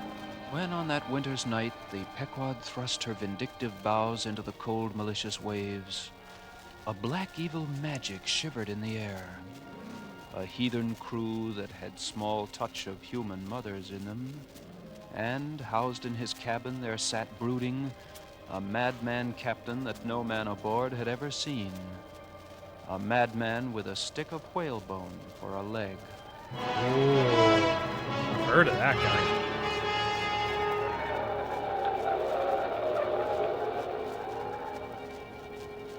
For several days after leaving Nantucket, nothing above hatches was seen of Captain Ahab. It was a short, cold Christmas.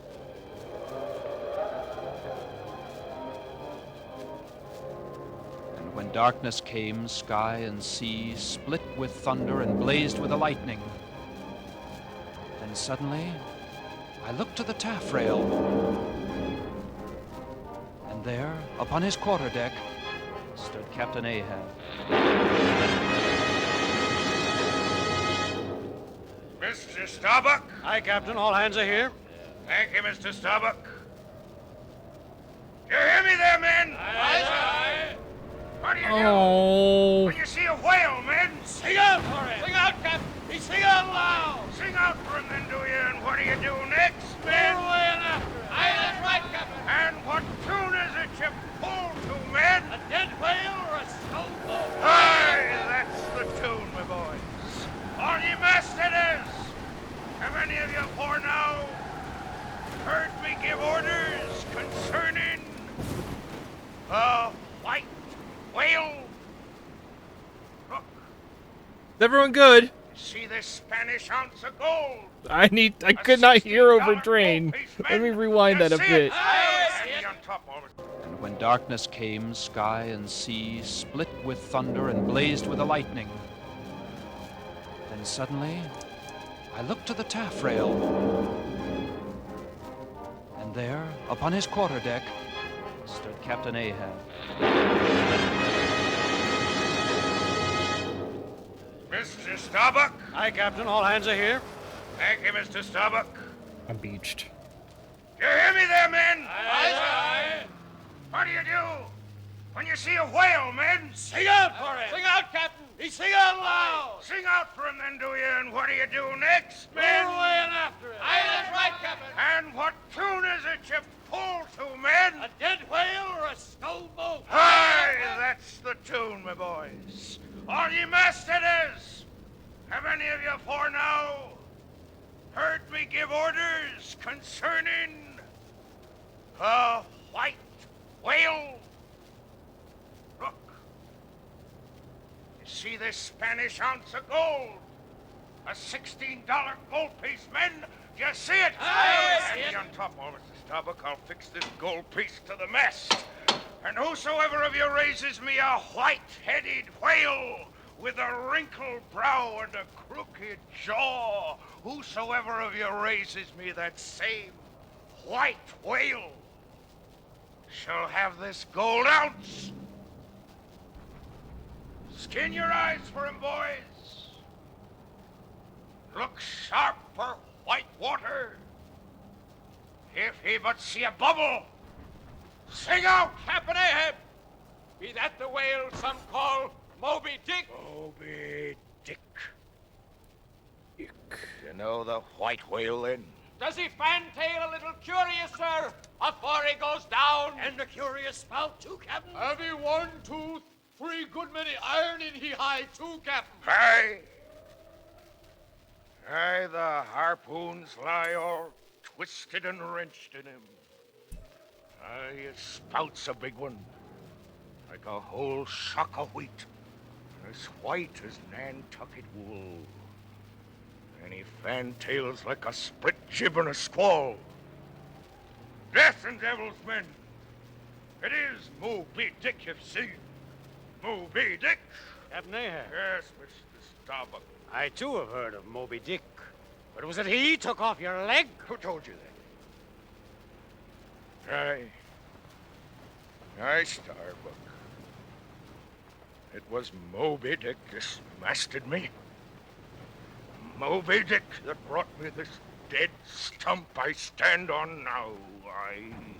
It was that cursed white whale made a poor pagan lubber of me to the end of time. Aye. And I'll chase him round Good Hope, round the Horn, and round the Norway Maelstrom, and round perdition's flames before I give him up. And this is what you've shipped for, men, to chase him on both sides of land and over all sides of earth till he spouts black blood and rolls fin out.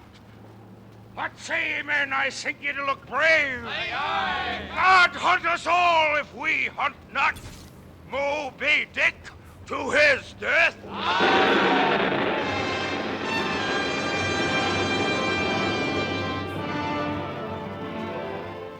All my homies hate Moby Dick. Morning, Mr. Starbuck. Good morning, sir. Well then, Mr. Starbuck, what's the long face about? No matter, sir. Speak, man, would you not chase the white whale? Are you not game for Moby Dick? I'm game for his crooked jaw and game for the jaws of death, Captain Ahab, if all comes fairly.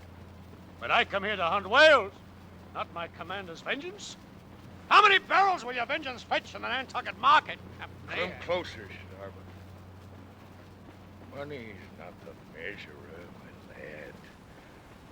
Let me tell you, my vengeance will fetch a premium here in this heart. Aye, sir, but vengeance on a dumb brute that smote you from blindest instinct. It's blasphemous. Madness and blasphemy. Mr. Starbuck, there's one God that's Lord over the earth, and one captain that's Lord over the packwood. You so much as dare think critically of me. I spoke too rashly, sir. My conscience is in this ship's keel, Mr. Starbuck. Though my motive and my object may be mad, I'll hunt the white whale. I'm bound to hunt him, heart, soul, and body. Lungs and life, I'll wreak my hate upon him. God keep me. Keep us all. No more than that. I must obey. You need have no fear of me. But let Ahab beware of Ahab. Beware of yourself, old man. Go below, Mr. Starbuck. Aye, sir. Go below, down, dog, and kill. I'm not used to be spoke to that way, sir. I less than half like it. Then be called 10 times a donkey, and a mule, and an ass, and be gone, or I'll clear the world of you. Masthead there! Look sharp, all of you! There are whales hereabouts! If you see a white one, split your lungs for him! Aye, aye, sir! What's that he said? Ahab, beware of Ahab. There's something there. Oh, the lightning flashes through my skull. And mine eyeballs ache, and my whole beaten brain seems beheaded and rolling on some stunning ground. My heart is sick. Sick. Sick. I'll go below.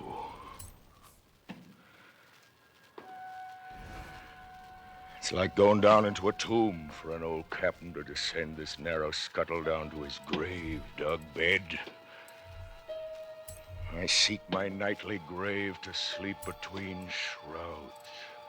And down I go, gripping at the iron banister to help my crippled way. Hark to the crack and din of my bony step. My dreams will be of the crunching teeth of sharks. Dreams. If I could sleep, old age is wakeful. The longer linked with life, the less man has to do with aught that looks like death. Yonder the diver's sun, slow dived from noon, goes down. My soul mounts up, she wearies with her endless hill. Time was when as the sunrise spurred me, so the sunset soothed. No more, no more. This lovely light, it lights me not. All loveliness is anguish, damned subtly and malignantly, damned in the midst of paradise. Good night. Yet 'tis not too hard a task. Good night. 'Tis not too hard. What I've dared, I've willed, and what I've willed, I'll do. They think me mad. I am madness maddened. The prophecy has been that I should be dismembered. I lost this leg. I do now prophesy that I'll dismember my dismemberer. Now be the prophet and fulfiller one. Ye great bully gods, you've knocked me down, but I'm up again. Ahab's compliments to you. Come and see if you can swerve me. Swerve me! The path to my fixed purpose is laid with iron rails, whereon my soul is grooved to run, o'er unsounded gorges, through the hearts of mountains, under torrents' beds, I rush. So will I fight ye, grim phantom futures. Sterno! Sterno! The white whale spouts thick blood.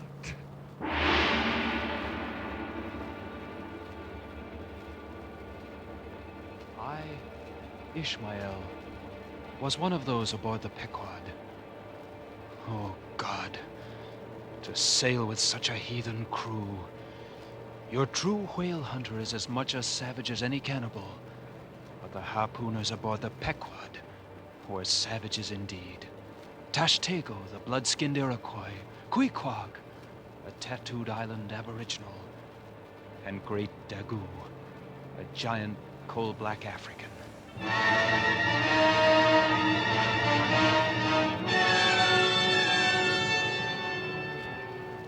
The blacksmith's forge was on the deck, and there the savages would crouch to worship fire. There, too, one day came Captain Ahab to watch the sparks fly, and hear the hammer ring. Blacksmith!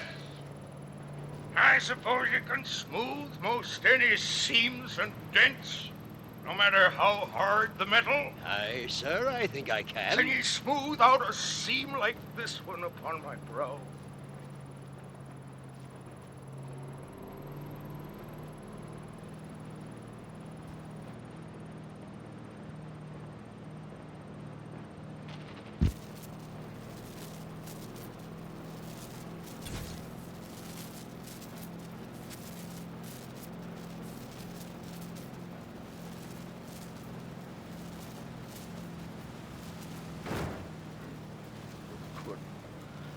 Glad would I lay my head upon thy anvil and feel thy heaviest hammer beat between my eyes. Though ye see it in my flesh, it is worked down into the bones of my skull. That is all wrinkles. Look ye here! I want a harpoon made. One that 1,000 yoke of fiends could never part. Something that'll stick in a whale like his own fin bone. There's the stuff. Lucky blacksmith, they're the gathered nail stubs of the steel shoes of racing horses. Horseshoe stubs, sir? Aye. Why, there's the best and stubbornest stuff we blacksmiths ever worked. So it is indeed. These stubs will weld together like glue from the melted bones of murderers. Quick, forge me the harpoon. Hammerman! Hammer and temper the steel till it smells of fire like a musket's powder pan. Hand it here. This harpoon is for the white whale. The white whale, my boy, is for the white fiend's hump. Do you hear? Now for the knives and barbs to cut and twist in him. Here are my razors, the best of steel. Here, blacksmiths, make the barbs, and make 'em sharp as the needled sleet of the icy sea. Take 'em, man, I have no need for 'em, for now I neither shave, sup, nor pray. So, here to work. Hammer, blacksmiths, pound away. Now they take shape. No water. No water for these dagger points. Don't temper them with water. I want the true death temper. Hoy there, Tashtego, Queequeg, Doggo, what say you, pagans? Will you give me as much blood as will cover this bar? Aye. Here's my brave lads. Here now, I'll make 3 punctures. Moby Dick. And temper my harpoon with human blood. Ego non baptizit in nomine Patris et in nomine Diaboli. In the name of the devil, I baptize thee. In the devil's name. Ship ahoy! It's a short Moby Dick. This is the half-hour version of Moby Aboard Dick. the Albatross! Have you seen the white whale? The white whale, did you say? Aye, the white whale! Sperm whale! Moby Dick!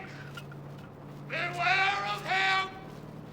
The harpoon's not yet forged! That'll kill Moby Dick! Not forged! Looking, Anticator! Here in this hand, I hold his death! God have mercy on thee! The black vomit wrench thee! Race forward there, up helm, and keep her to the course! He's in these seas. Somewhere in these seas. Old Moby Dick is swimming.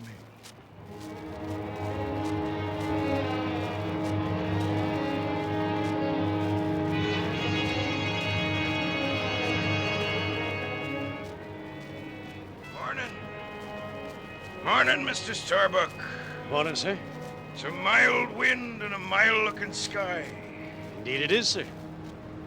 And such a day.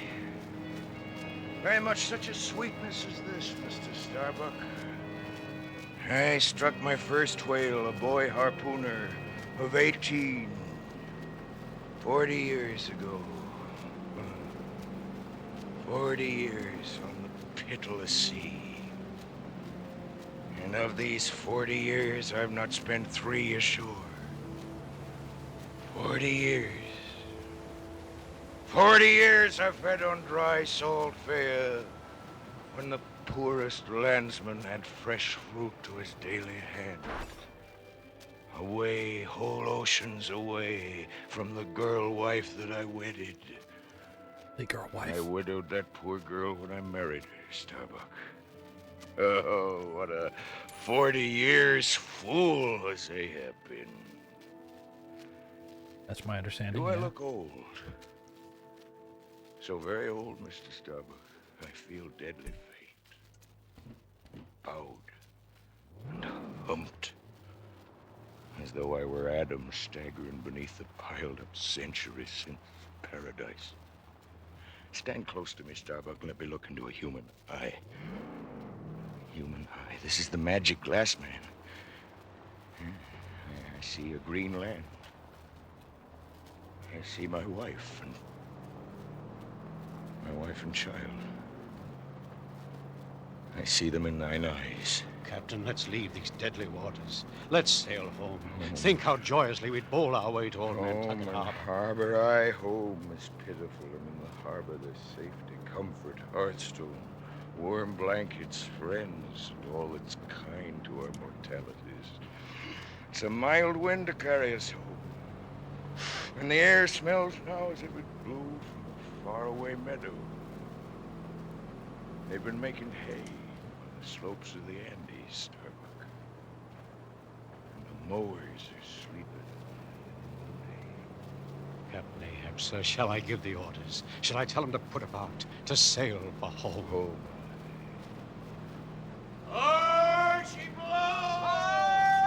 Where away? Where away? Aleem.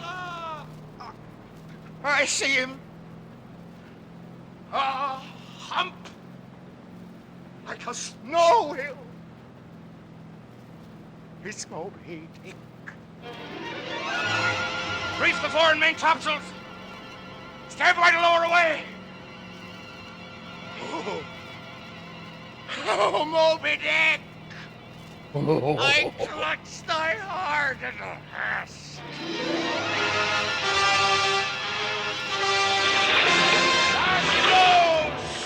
Oh, pull at your oars, my good boys. Roar and full, my thunderbolts. Beach me. Beach me on his white back, boys. Do this for me, and I'll fill your caps with gold. There's white water again. Close to. Hand me my harpoon. Stand up and give it to me. There. Yeah, that's his hump. Steady. Here she goes. You missed him. Never, never will you capture him, old man. In heaven's name, no more of this. It's worse than devil's madness. See him sing out for every spout.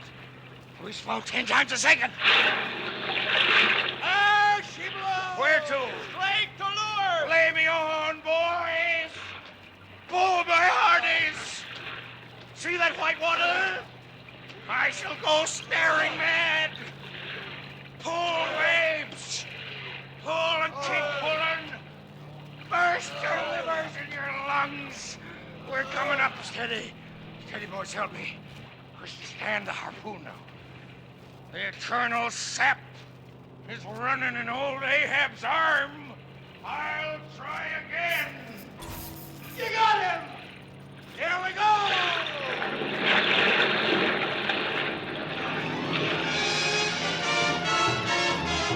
The rope is broken! Harpoon is gone. It's an omen, Captain. Shall we keep chasing this murderous fish till he swamps the last man? Shall we be dragged by him to the bottom of the sea? Ahab is forever Ahab, man. The deed's immutably decreed, and I'm the fate's lieutenant under orders. Where is he now? Can't see the spout, sir. Too dark to see. Huh? There he is! There he is, sir! He shoots like an arrow out of the sea. Stand by me, man. Oh, you see an old man cut down to the stump, leaning on a shattered lance. 'Tis Ahab. Believe ye men in things called omens? You feel brave? Fire! Now then,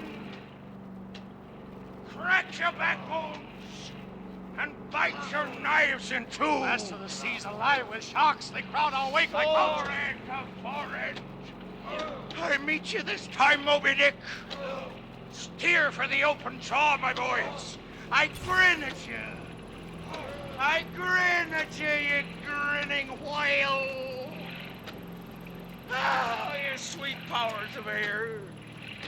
Hug me close. Lance now. Steady. My eyes are blind. I cannot see. I cannot see. Yet. From hell's heart, I stab at thee, Moby Dick. He said it. He said the thing. Hate's sake. I spit my breath at thee. The jaw! The jaw!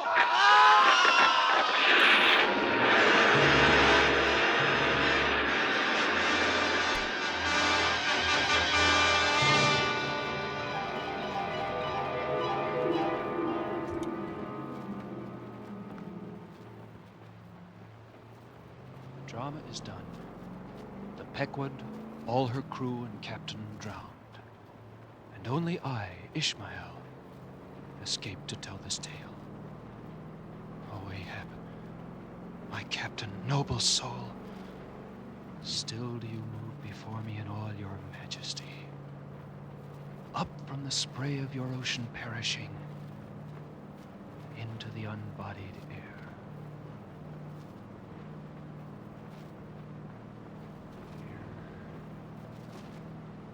Here, far waterlogged, Yes, I believe we did get that speech. human weal and woe, where for long Chinese ages the billows have rolled on, speechless and unspoken to,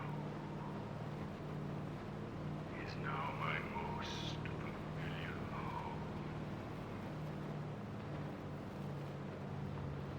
Here in that awful waterland, amid the world's foundations, where unrecorded names and navies rust, ballasted with bones of millions of the drowned, I lay me down.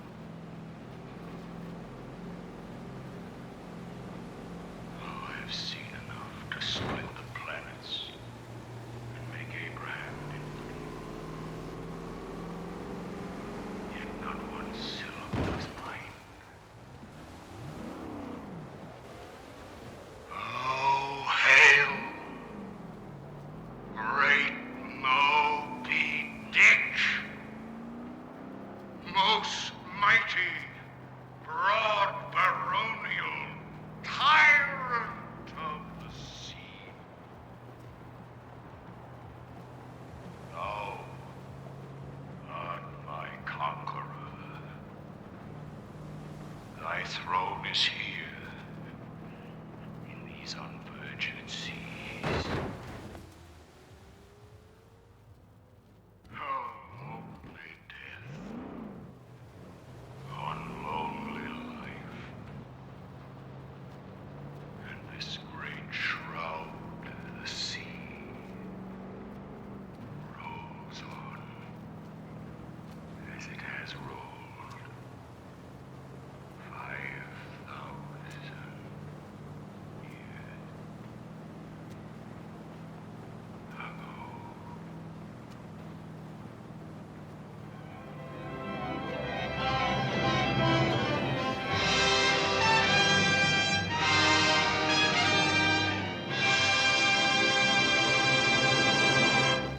Orson Welles will return in just a moment, but first let me again remind you to be patient with your dealer when occasionally these days he's unable to supply you with all the Pabst Blue Ribbon you'd like. Yeah, I was going to He's doing say, his it's best been a to while your since best. I knew exactly Yes, what it and here's was that I something else wanted you to can be drink sure of. Every single bottle of Pabst Blue Ribbon you do get will, as turns always, out be it's the some happy pibber. blending of never less than 33 fine brews. Yes, every foaming frosty glass you enjoy will, as always, have that famous Pabst Blue Ribbon flavor. Not too heavy, not too I want to light, hear Orson but Welles fresh, offer clean, me sparkling, Factor. with the real beer taste coming through the way you like No, it. I want So to keep know asking for what blended mattress splendid type Pabst Helix Blue Sleep Ribbon. hooked up And now Orson again, Welles Mr. with. Welles. Next week, ladies and gentlemen, please join us again.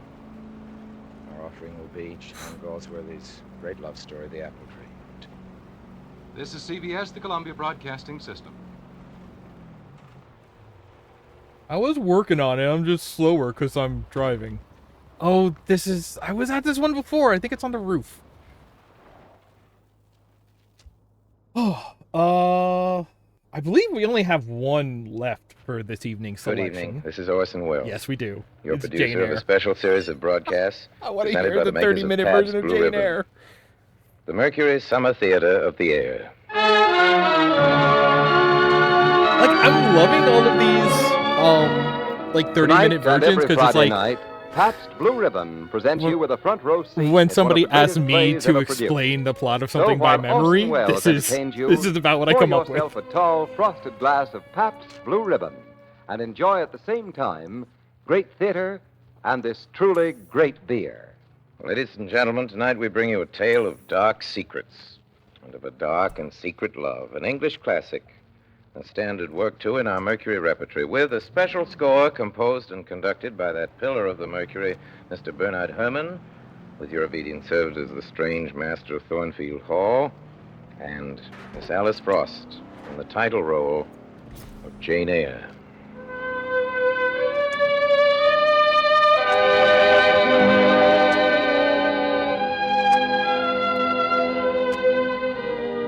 My name is Jane Eyre. I have no father or mother, brothers or sisters. When I was 10 years old, my aunt sent me off to Lowood School. It was not so much a school as an institution for the children of the poor. Soon after I was 18, I placed an advertisement in the Yorkshire Herald, applying for the position of governess. The following week, a reply came from a Mrs. Fairfax of Thornfield Hall in Yorkshire. If J.E., who advertised last Thursday, is qualified to teach the usual branches of a good English education, a situation can be offered her where there is but one pupil, a little girl 9 years of age.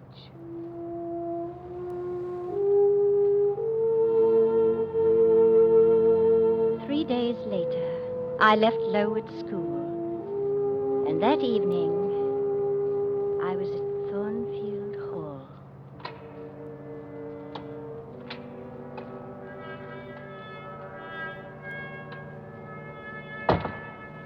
How do you do, my dear? Oh, I'm afraid you've had a tedious ride. No, indeed, ma'am. Shall I have the pleasure of seeing Miss Fairfax tonight? I am Mrs. Fairfax. Oh, you mean your pupil, Adele. She is not my daughter. The child is Mr. Rochester's ward. And who is he? The owner of Thornfield Hall. I'm merely the housekeeper. Your pupil is his ward. He wrote me to find a governess for her. He's not here himself? Almost never. Much of the time he is abroad. It does seem strange for a gentleman to own this great house, yet never stop here to enjoy it. You will find, Miss Eyre, that Mr. Rochester is in many ways a strange gentleman.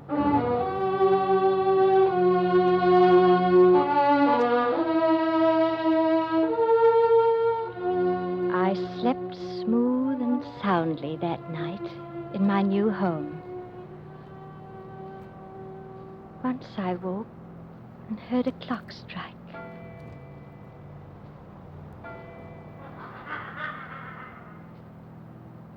I heard another sound.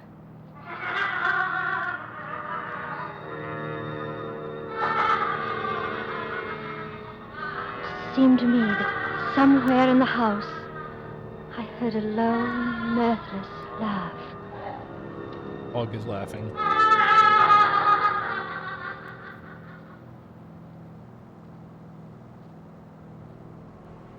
Then for many weeks, nothing happened to break the smooth course of our lives at Thornfield Hall. One day in January, I put on my coat and went out for a walk. The afternoon was already dimming. On the hilltop above me sat the rising moon, pale as a cloud. Suddenly, in the distance, I heard the sound of hooves. A horseman came over the hill, down toward the little bridge.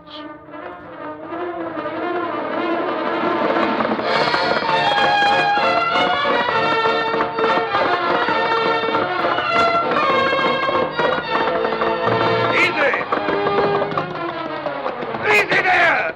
Oh, the devil. Are you injured, sir? Stand on one side. Oh. Down, pilot, down. Oh, my leg. You, where do you come from? You young girl, you're not a servant in the hall. I'm the governess to Mr. Rochester's ward. Oh, you're the governess. Just take it if I hadn't forgotten the governess. Well, necessity compels me to make you useful. Come closer, me lean on your shoulder. Now hold the bridle. Here we are. Now just hand me my whip. It lies there under the hedge. Here, sir. Thank you. Goodbye, child. Bye. Then nothing happened for 8 more months. As I walked back to Thornfield, Right. I kept seeing his tall figure, enveloped in a riding cloak, fur-collared and steel-clasped, remembering his stern face, his angry, thwarted eyes.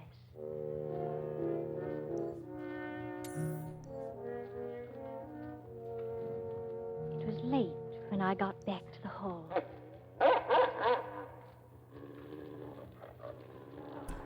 Mrs. Fairfax, what dog is that? He came with the master. With whom? With the master, Mr. Rochester. The master? He had an accident. His horse fell coming down Hay Lane. He said you were to go to him the minute you came in. Oh. You'd better hurry. Come in. Well. Well, sit down, Miss Eyre. You've been resident in my house 3 months. Yes, sir. You come from... From Lowood School, sir. Charitable concern. How long were you there? 8 years. 8 years? You must be tenacious of life. No wonder you have rather the look of another world. I marveled where you got that sort of face. I'd half a mind just now in Hay Lane to demand whether you'd bewitched my horse. Indeed, I'm not sure yet. Who are your parents? I have none. Or ever had, I suppose. Now, don't draw that chair further off, Miss Eyre. Sit down exactly where I placed it, if you please. Otherwise, I cannot see you without disturbing my comfortable position, which I have no mind to do. Don't like this, You man. examine me, Miss Eyre. Do you think me handsome? No, sir.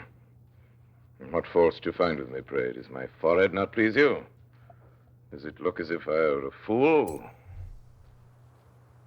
Why don't you answer me? You look very much puzzled, Miss Eyre. You are not pretty any more than I am handsome. As a puzzled air becomes you, so puzzle on. I leave the choice of subjects entirely to you. You're dumb, Miss Eyre. Or stubborn. Yes, stubborn. A little annoyed. Confess it, you're afraid of me. I'm bewildered. You're afraid. I have no wish to talk nonsense. If you did talk nonsense, it would be in such a grave, quiet manner, I should mistake it for sense. You never laugh, Miss Eyre. Don't trouble to answer. It's past 9, sir. I must say good night. Good night. Good night, Miss Eyre. Don't trust this man. Jane, you got good instincts, I think. I could not sleep for thinking of Mr. Rochester.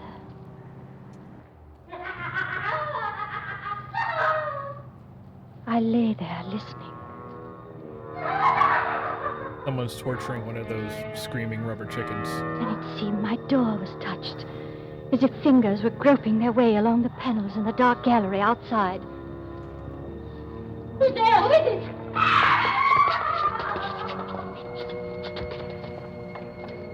There was a strong smell of burning. Mr. Rochester's door was ajar, and smoke rushed from his room. The curtains were on fire. Wake! Wake, Mr. Rochester, wake! Yeah? Huh? He lay stupefied in his sleep. I rushed to the basin and pitcher. Oh, what is it? Is there a flood? No, sir, but there's been a fire. In the name of all the elves in Christendom, is that Jane Eyre? What have you done with me, witch? Sorceress? The smoke. Who's in this room besides you? Look at me, Jane. Did you happen to hear during the night an odd laugh? Yes, sir.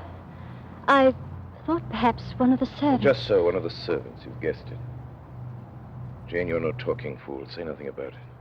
What? Are you quitting me already, and in that way? You said I might go, sir. But not without taking leave, not in that brief, dry fashion.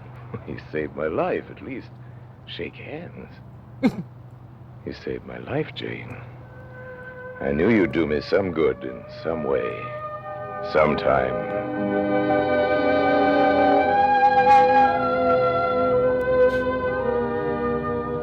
Then Mr. Rochester left Thornfield Hall. And when he returned, it was with a large company of very elegant guests. There was one lady in particular to whom my master seemed especially attentive. The Honorable Blanche Ingram. Lord Ingram's sister she is. She's held the most beautiful girl in the county. And this beautiful and accomplished young lady is not yet married? It appears not. What is the matter with you, child? You have eaten nothing. What is it, Jane? What's happened to you? Did she get the consumption? That evening, word came that Mr. Rochester wished to introduce my pupil, Adele, to the ladies in the drawing room after dinner. I rose and curtsied to them. One or two bent their heads in return. The others only stared at me. As soon as I could, I left quietly through the side door. How do you do? I'm very well, sir. Why did you not come over and speak to me in the drawing room, Jane? I did not wish to disturb you. What have you been doing while I was away? Teaching Adele, as usual. Getting a good deal paler than you were. Now, who in the devil is that at this time of night? Shall I go and see Yes, her? Jane, I must return to my guests. I fear Miss Ingram will have marked my absence. Mr. Rochester? Yes? There's a man to see you, sir. He went into the drawing room. Devil he did. Of his name? Mason, sir, and he's come from the West Indies. Mason? From Jamaica, I think. I'll see him presently. Yes, Mr. Rochester. Mason? West Indies? Is that what she said? You feel ill, sir? Oh, Jane. Jane. Jane? I've got a blow. Jane. If all the people in that drawing room came in a body and spat at me, what would you do, Jane? I'd turn them out of the room, sir, if I could. But if I were to go into them and they dropped off and left me one by one, what then? Would you go with them? I rather think not, sir. I should have more pleasure in staying with you. To comfort me? Yes, sir. To comfort you as well as I could.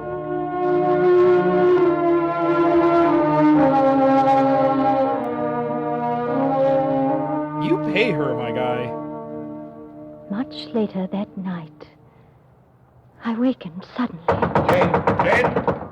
Get up! Get up, I need you. Have you a sponge in your room? Yes, sir. You won't turn sick, Jane, at the sight of blood. Here, give me your hand. Let me see. Warm and steady. You'll do, Jane. Come along. I followed Mr. Rochester to the floor above. We entered a large room. And beyond that, there was an open door. And from inside came a low sound. Almost like a dog growling. In a chair was the form of a man, huddled and still. I saw that it was a stranger, Mason, the gentleman who had called earlier. His sleeve and his shirt on one side were soaked with blood. She's done for me. Quiet, Mason. Done for me. Nonsense. You've lost a little blood, that's all. Now then, Jane. Hold this basin. Oh, she went at me with her teeth. Will you be silent? She sucked the blood. She said she'd drain my heart. I warned you, Mason. I thought I could have done her some good. You thought, Mason.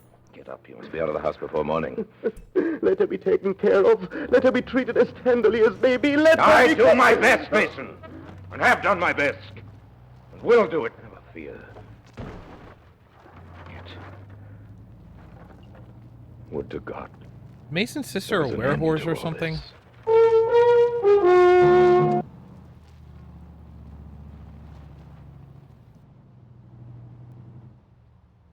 I think there's something up with my files. I might have to go in and clean them up.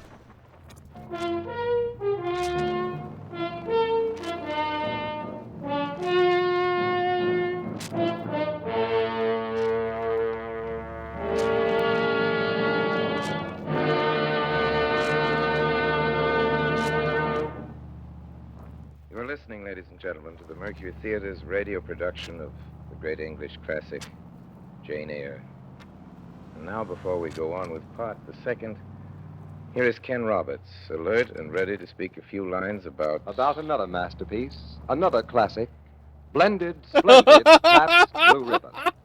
Yes, friends, the work of art Mr. Wells is bringing you tonight was a blend of many talents. I've heard, Just as what is Blue it? Ribbon is the blend of Waypoint Book Club. We're only fine talking brews, about Pride and Prejudice. each merging its individual goodness with the other. I don't give you that remember like splendid anything flavor, about that not too story. light, not too heavy, There but was fresh, Pride clean, and sparkling, Prejudice and with the real beer taste comedy, coming through the way you like it. latter day No doubt something. your dealer is occasionally unable to supply you with that all was the bad. Pabst Blue Ribbon you'd like these days. But please, This one keep seems like it's on got asking.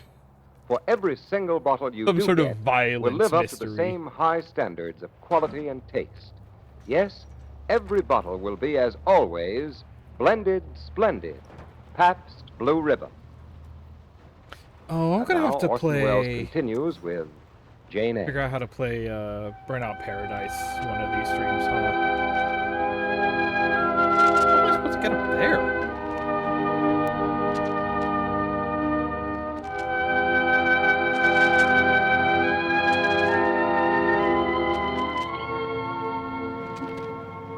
Mr. Rochester stayed on at Thornfield Hall. The talk continued about his coming marriage to Miss Ingram. Yet never had he called me more frequently to his presence. Never had he been kinder to me. And alas, never had I loved him so well.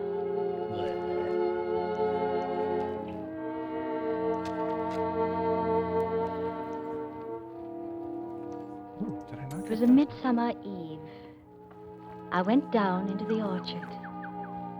I heard a nightingale singing in the woods far away. Jane? Good evening, Jane. Thornfield is a pleasant place in summer, is it not? Yes, sir. You'd be sorry to leave. Oh, yes. Pity, it's always the way in this life. No sooner have you got settled in a pleasant resting place than a voice calls to you to rise and move on. Must I move on, sir? Must I leave Thornfield? I believe you must, Jane. I'm sorry, Jane, but I believe indeed you must. You're going to be married, sir. Look at me, Jane. You're not turning your head to look after more nightingales, are you? Adele must go to school, and you, Miss Eyre, will get a new station. Yes, sir.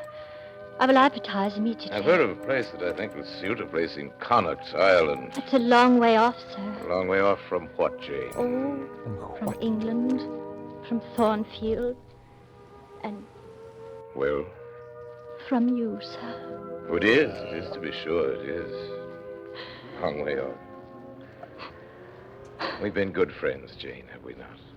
Come, we'll sit here in peace tonight. We should never more sit here together. You know, sometimes I have a queer feeling with regard to you, Jane. Especially when you're near to me, as now.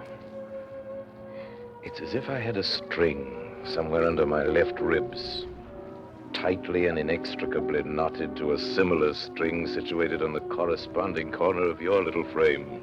And if that boisterous channel come broad between us, I'm afraid that cord of communion will be snapped. And then I've a nervous notion I should take to bleeding inwardly. As for you, you'd forget me. Now, Jane, I think you'd better stay. Do you think I can stay to become nothing to you? Do you think because I'm poor, obscure, plain, and little, that I'm soulless and heartless? I have as much soul as you, and full as much heart. Jane, be still.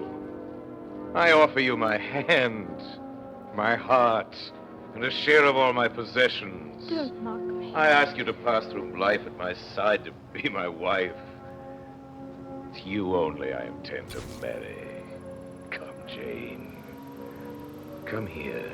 Your bride stands between us. My bride is here.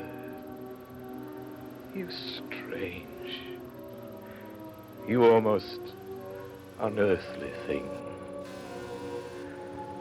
I love you as my own flesh. Come to me, Jane. Come to me entirely now. God pardon me. And men, meddle not with me. I have her, and will hold her.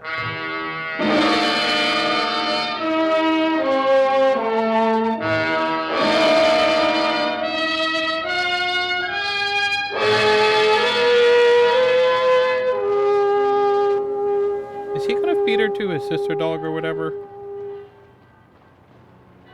Be well assured that so many as are coupled together, otherwise than God's word doth allow, are not joined together by God, neither is their matrimony lawful. Edward Rochester, wilt thou have this woman for thy wedded wife? This marriage cannot go on. I declare the existence of an impediment. Proceed with the service. Mr. Rochester has a wedded wife, now living at Thornfield Hall. I saw her there last April.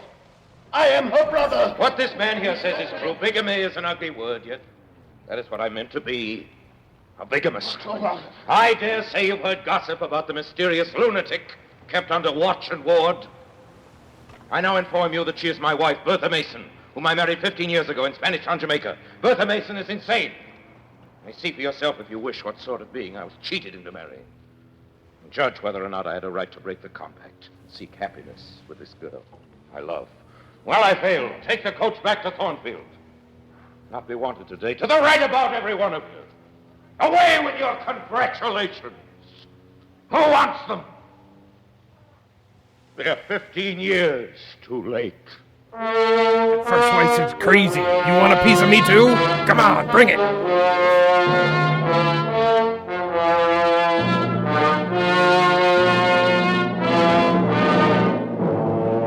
Next morning at dawn, I made my possessions into a parcel and stole from my room. For the last time, I passed Mr. Rochester's door, started down the dark stairs. Jane? Jane? You mean to go one way in the world and let me go another? I do. You will not stay, Jane. You will not be my comforter, my rescuer. My deep love, my tragic grief. They're nothing to you. God bless you, my dear master. God keep you from harm and wrong. Jane. Jane. Jane! What was that line read? A year and a half went by. I wrote to Mrs. Fairfax and begged for news. 3 months wore away. Day after day the post arrived and brought nothing for me. I packed my things and took the stagecoach for the north. 36 hours later, I was at Milcott. Come a long way today, Mum. We don't get many travelers here these days. I thought perhaps you could tell me. Is Mr. Rochester living at Thornfield Hall now? I say, Mum, don't you know? Thornfield Hall was burned down. Not a stone standing. The fire broke out in the dead of night. The dead of night? Was it known how it started? They guessed, Mum, they guessed. There was a woman. Would you believe it? A lunatic. But Mr. Rochester, was he at home when the fire broke out? Yes, indeed he were. He went up to the tower to get his mad wife out of her cell. She was on the roof. We heard him call her name. We saw him approach her. And then, Mum, she yelled and gave a spring, and the next minute she lay smashed on the pavement. Dead? Yes. There is the stones on which her brain and blood were scattered. Oh. Ooh. But is he alive? Yes, Mr. Rochester is alive, but many think he'd better be dead. Why? Where is he? Is he in England? Aye, he's in England. He can't get out of England. I fancy he's a fixture now. He's stone blind. Yes, he's stone blind, is Mr. Rochester.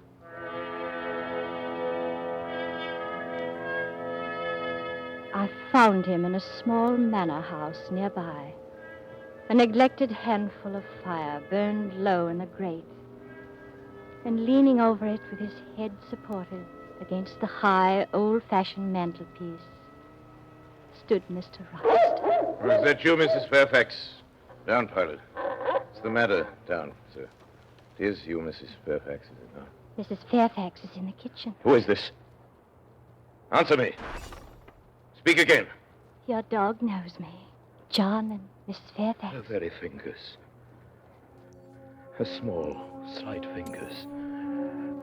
If so, there must be more of her. Is it Jane? This is her shape. This is her size. And this is her voice. And her heart, too. Jane Eyre. Jane Eyre.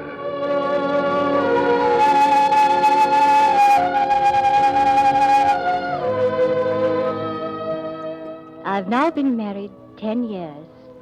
I know what it is to live entirely for and with what I love best on earth. Edward Rochester continued blind the first 2 years of our marriage. Then one morning, as I was writing a letter for him to his dictation, he came and bent over me. Jane. Jane, have you a glittering ornament around your neck? Yes. Jane, are you wearing a pale blue dress? Yes. Later, when our firstborn was put into his arms, he could see that the boy had inherited his own eyes as they once were, laughing, brilliant, and black. Wait, like all black or wait?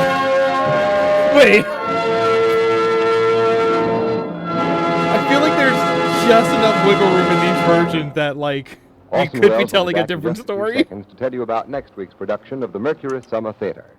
But first, the makers of Pabst Blue Ribbon wish to remind you that though you may not be able to get Pabst Blue Ribbon every time you want it, in these days of grain restrictions, it is well worth your while. That ended long after I would have expected it to end. Like, yes, we have get some sort of will lunatic continue mystery. to It's like live you up to its reveal it, name. and then if there's some And fallout speaking of from grain it. The idea of restrictions, it being not the a reason they single couldn't get grain of married, I wheat kind of is like being that, used actually. in the brewing of beer and ale. But And then the also, grains that are being and used then by after a little breweries while, are not you know, the grains it's a wanted little for better in the famine fairy relief. tales when you just say, Now, and let then me they lived repeat. happily ever after. When You you don't do necessarily get need to play it Pabst out. Blue You know, it's like Ribbon, once you it's like can be once you sure realize this someone has truly won the great game of beer Risk you're will be, playing, as you don't need to always, play it out. the We happy get it. blending of never less than 33 fine brews. As always, blended, splendid. Pabst You just come Blue to the Ribbon. consensus, Mr. and Webb. things got better, and they lived Next week, happily ever ladies after. and Oh gosh! gentlemen, we bring you one of the most fascinating stories that it's ever been the privilege of the Mercury Theater to broadcast. One of the very tallest of all the tall stories ever told. It's a yarn of high adventure on the high seas. It's called The Passenger to Bali. Till then, till next week then, at this same time, same station, speaking for my sponsors, the makers of Pabst Blue Ribbon Beer, and for everybody in the Mercury Theater, I remain as always, obediently yours.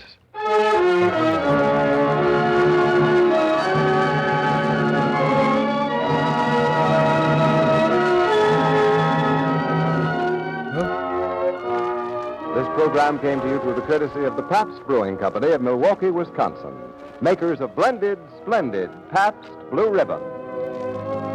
This is CBS, the Columbia Broadcasting System.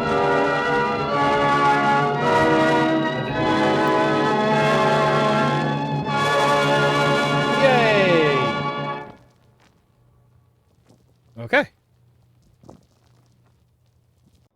And that's it. That is our selection for today. Hey, those were pretty good. That was whew, that was ups and downs, honestly. Hey, real quick, who wants to see like a race before we call it quits? I do want to go fast. I want to go fast. Show me all. There's a lot going on here. Cross country. Yes, let's do that one. How do I get back to the road from here?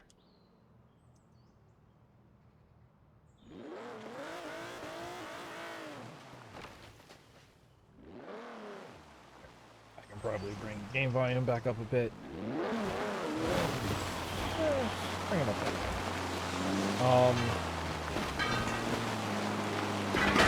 Yeah, so like I said, that was like what looked interesting out of all of the shortest radio plays I could find. There's a number of hour-long ones. I think the majority are hour-long, and there's full stories. There's some original things, a lot of adaptations, which I think is pretty neat. A lot of things I haven't heard of, which I feel like could still be fun. Just being like, hey, here's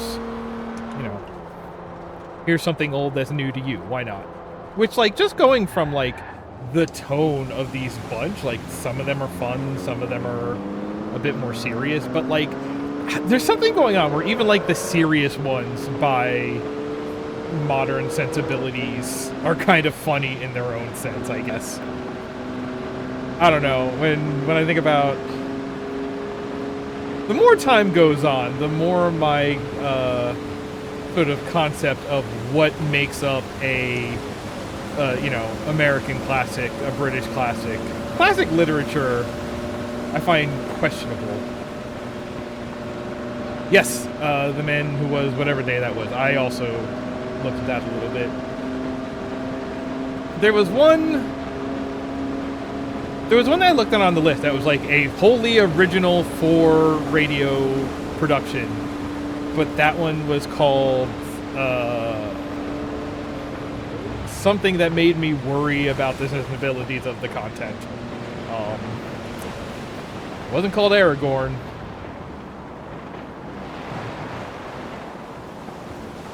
I saw one or two that said something about I think it says something about minstrel shows, or like conceptually, if not in functionality.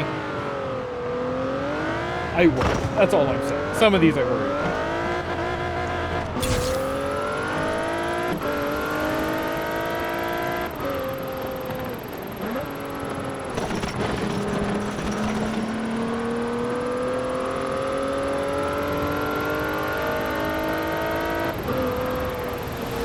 Now that the radio's over, I'll put the pedal down. But yeah, it's also very much reminding me that I wanted to... at some point I picked up off of, like... I think I just got it off of Internet Archive, but I got Philip Marlowe series, which Philip Marlowe, my understanding is, like, that's sort of one of the seminal, like, noir detective radio shows. So I would like to dig into some batch of that, even if not to like a full crawl of it. And then Around the Horn. I've listened to Around the Horn before, and I'd like to listen to it again, because that's just comedy. And that was all puns and gags.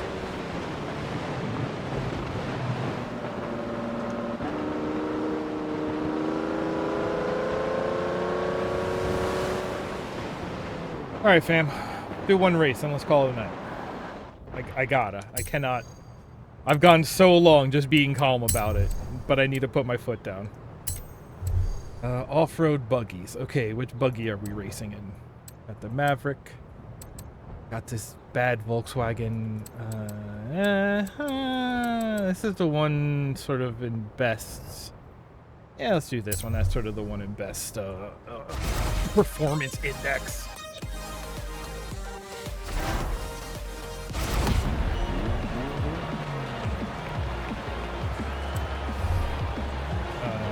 Yeah.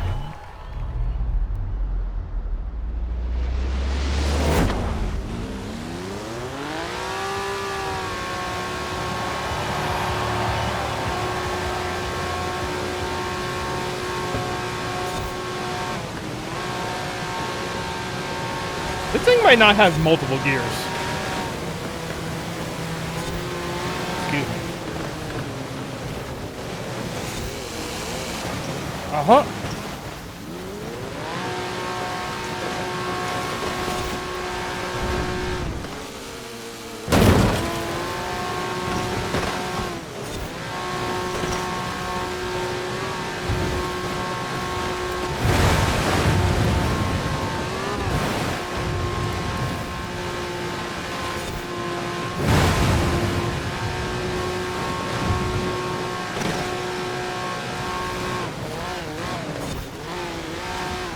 Nope, fine.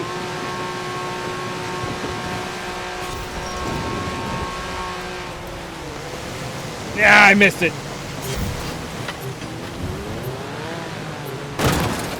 Ah. Alright, that's pretty much race over.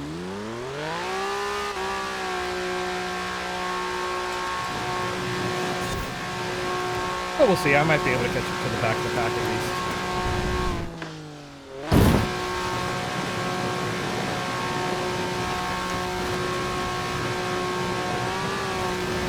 I don't know, is the one race at the end of the night with engines screaming, is that your alarm clock? Is that saying, alright everybody, we're at Grandma's house? We're on the last stretch to Grandma. We're at the drag race in front of Grandma's house.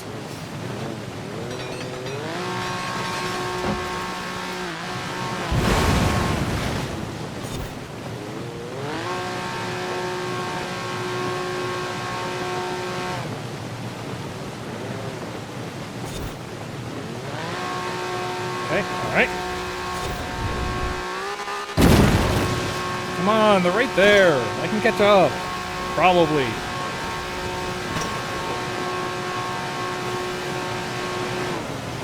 That's... Alright, I hit it that time.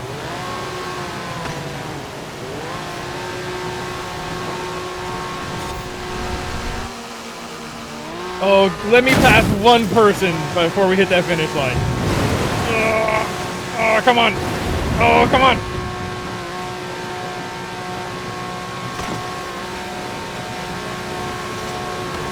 What is this, 5th place? 5th place ain't terrible. For having, basically having to start over halfway through. Oh, okay.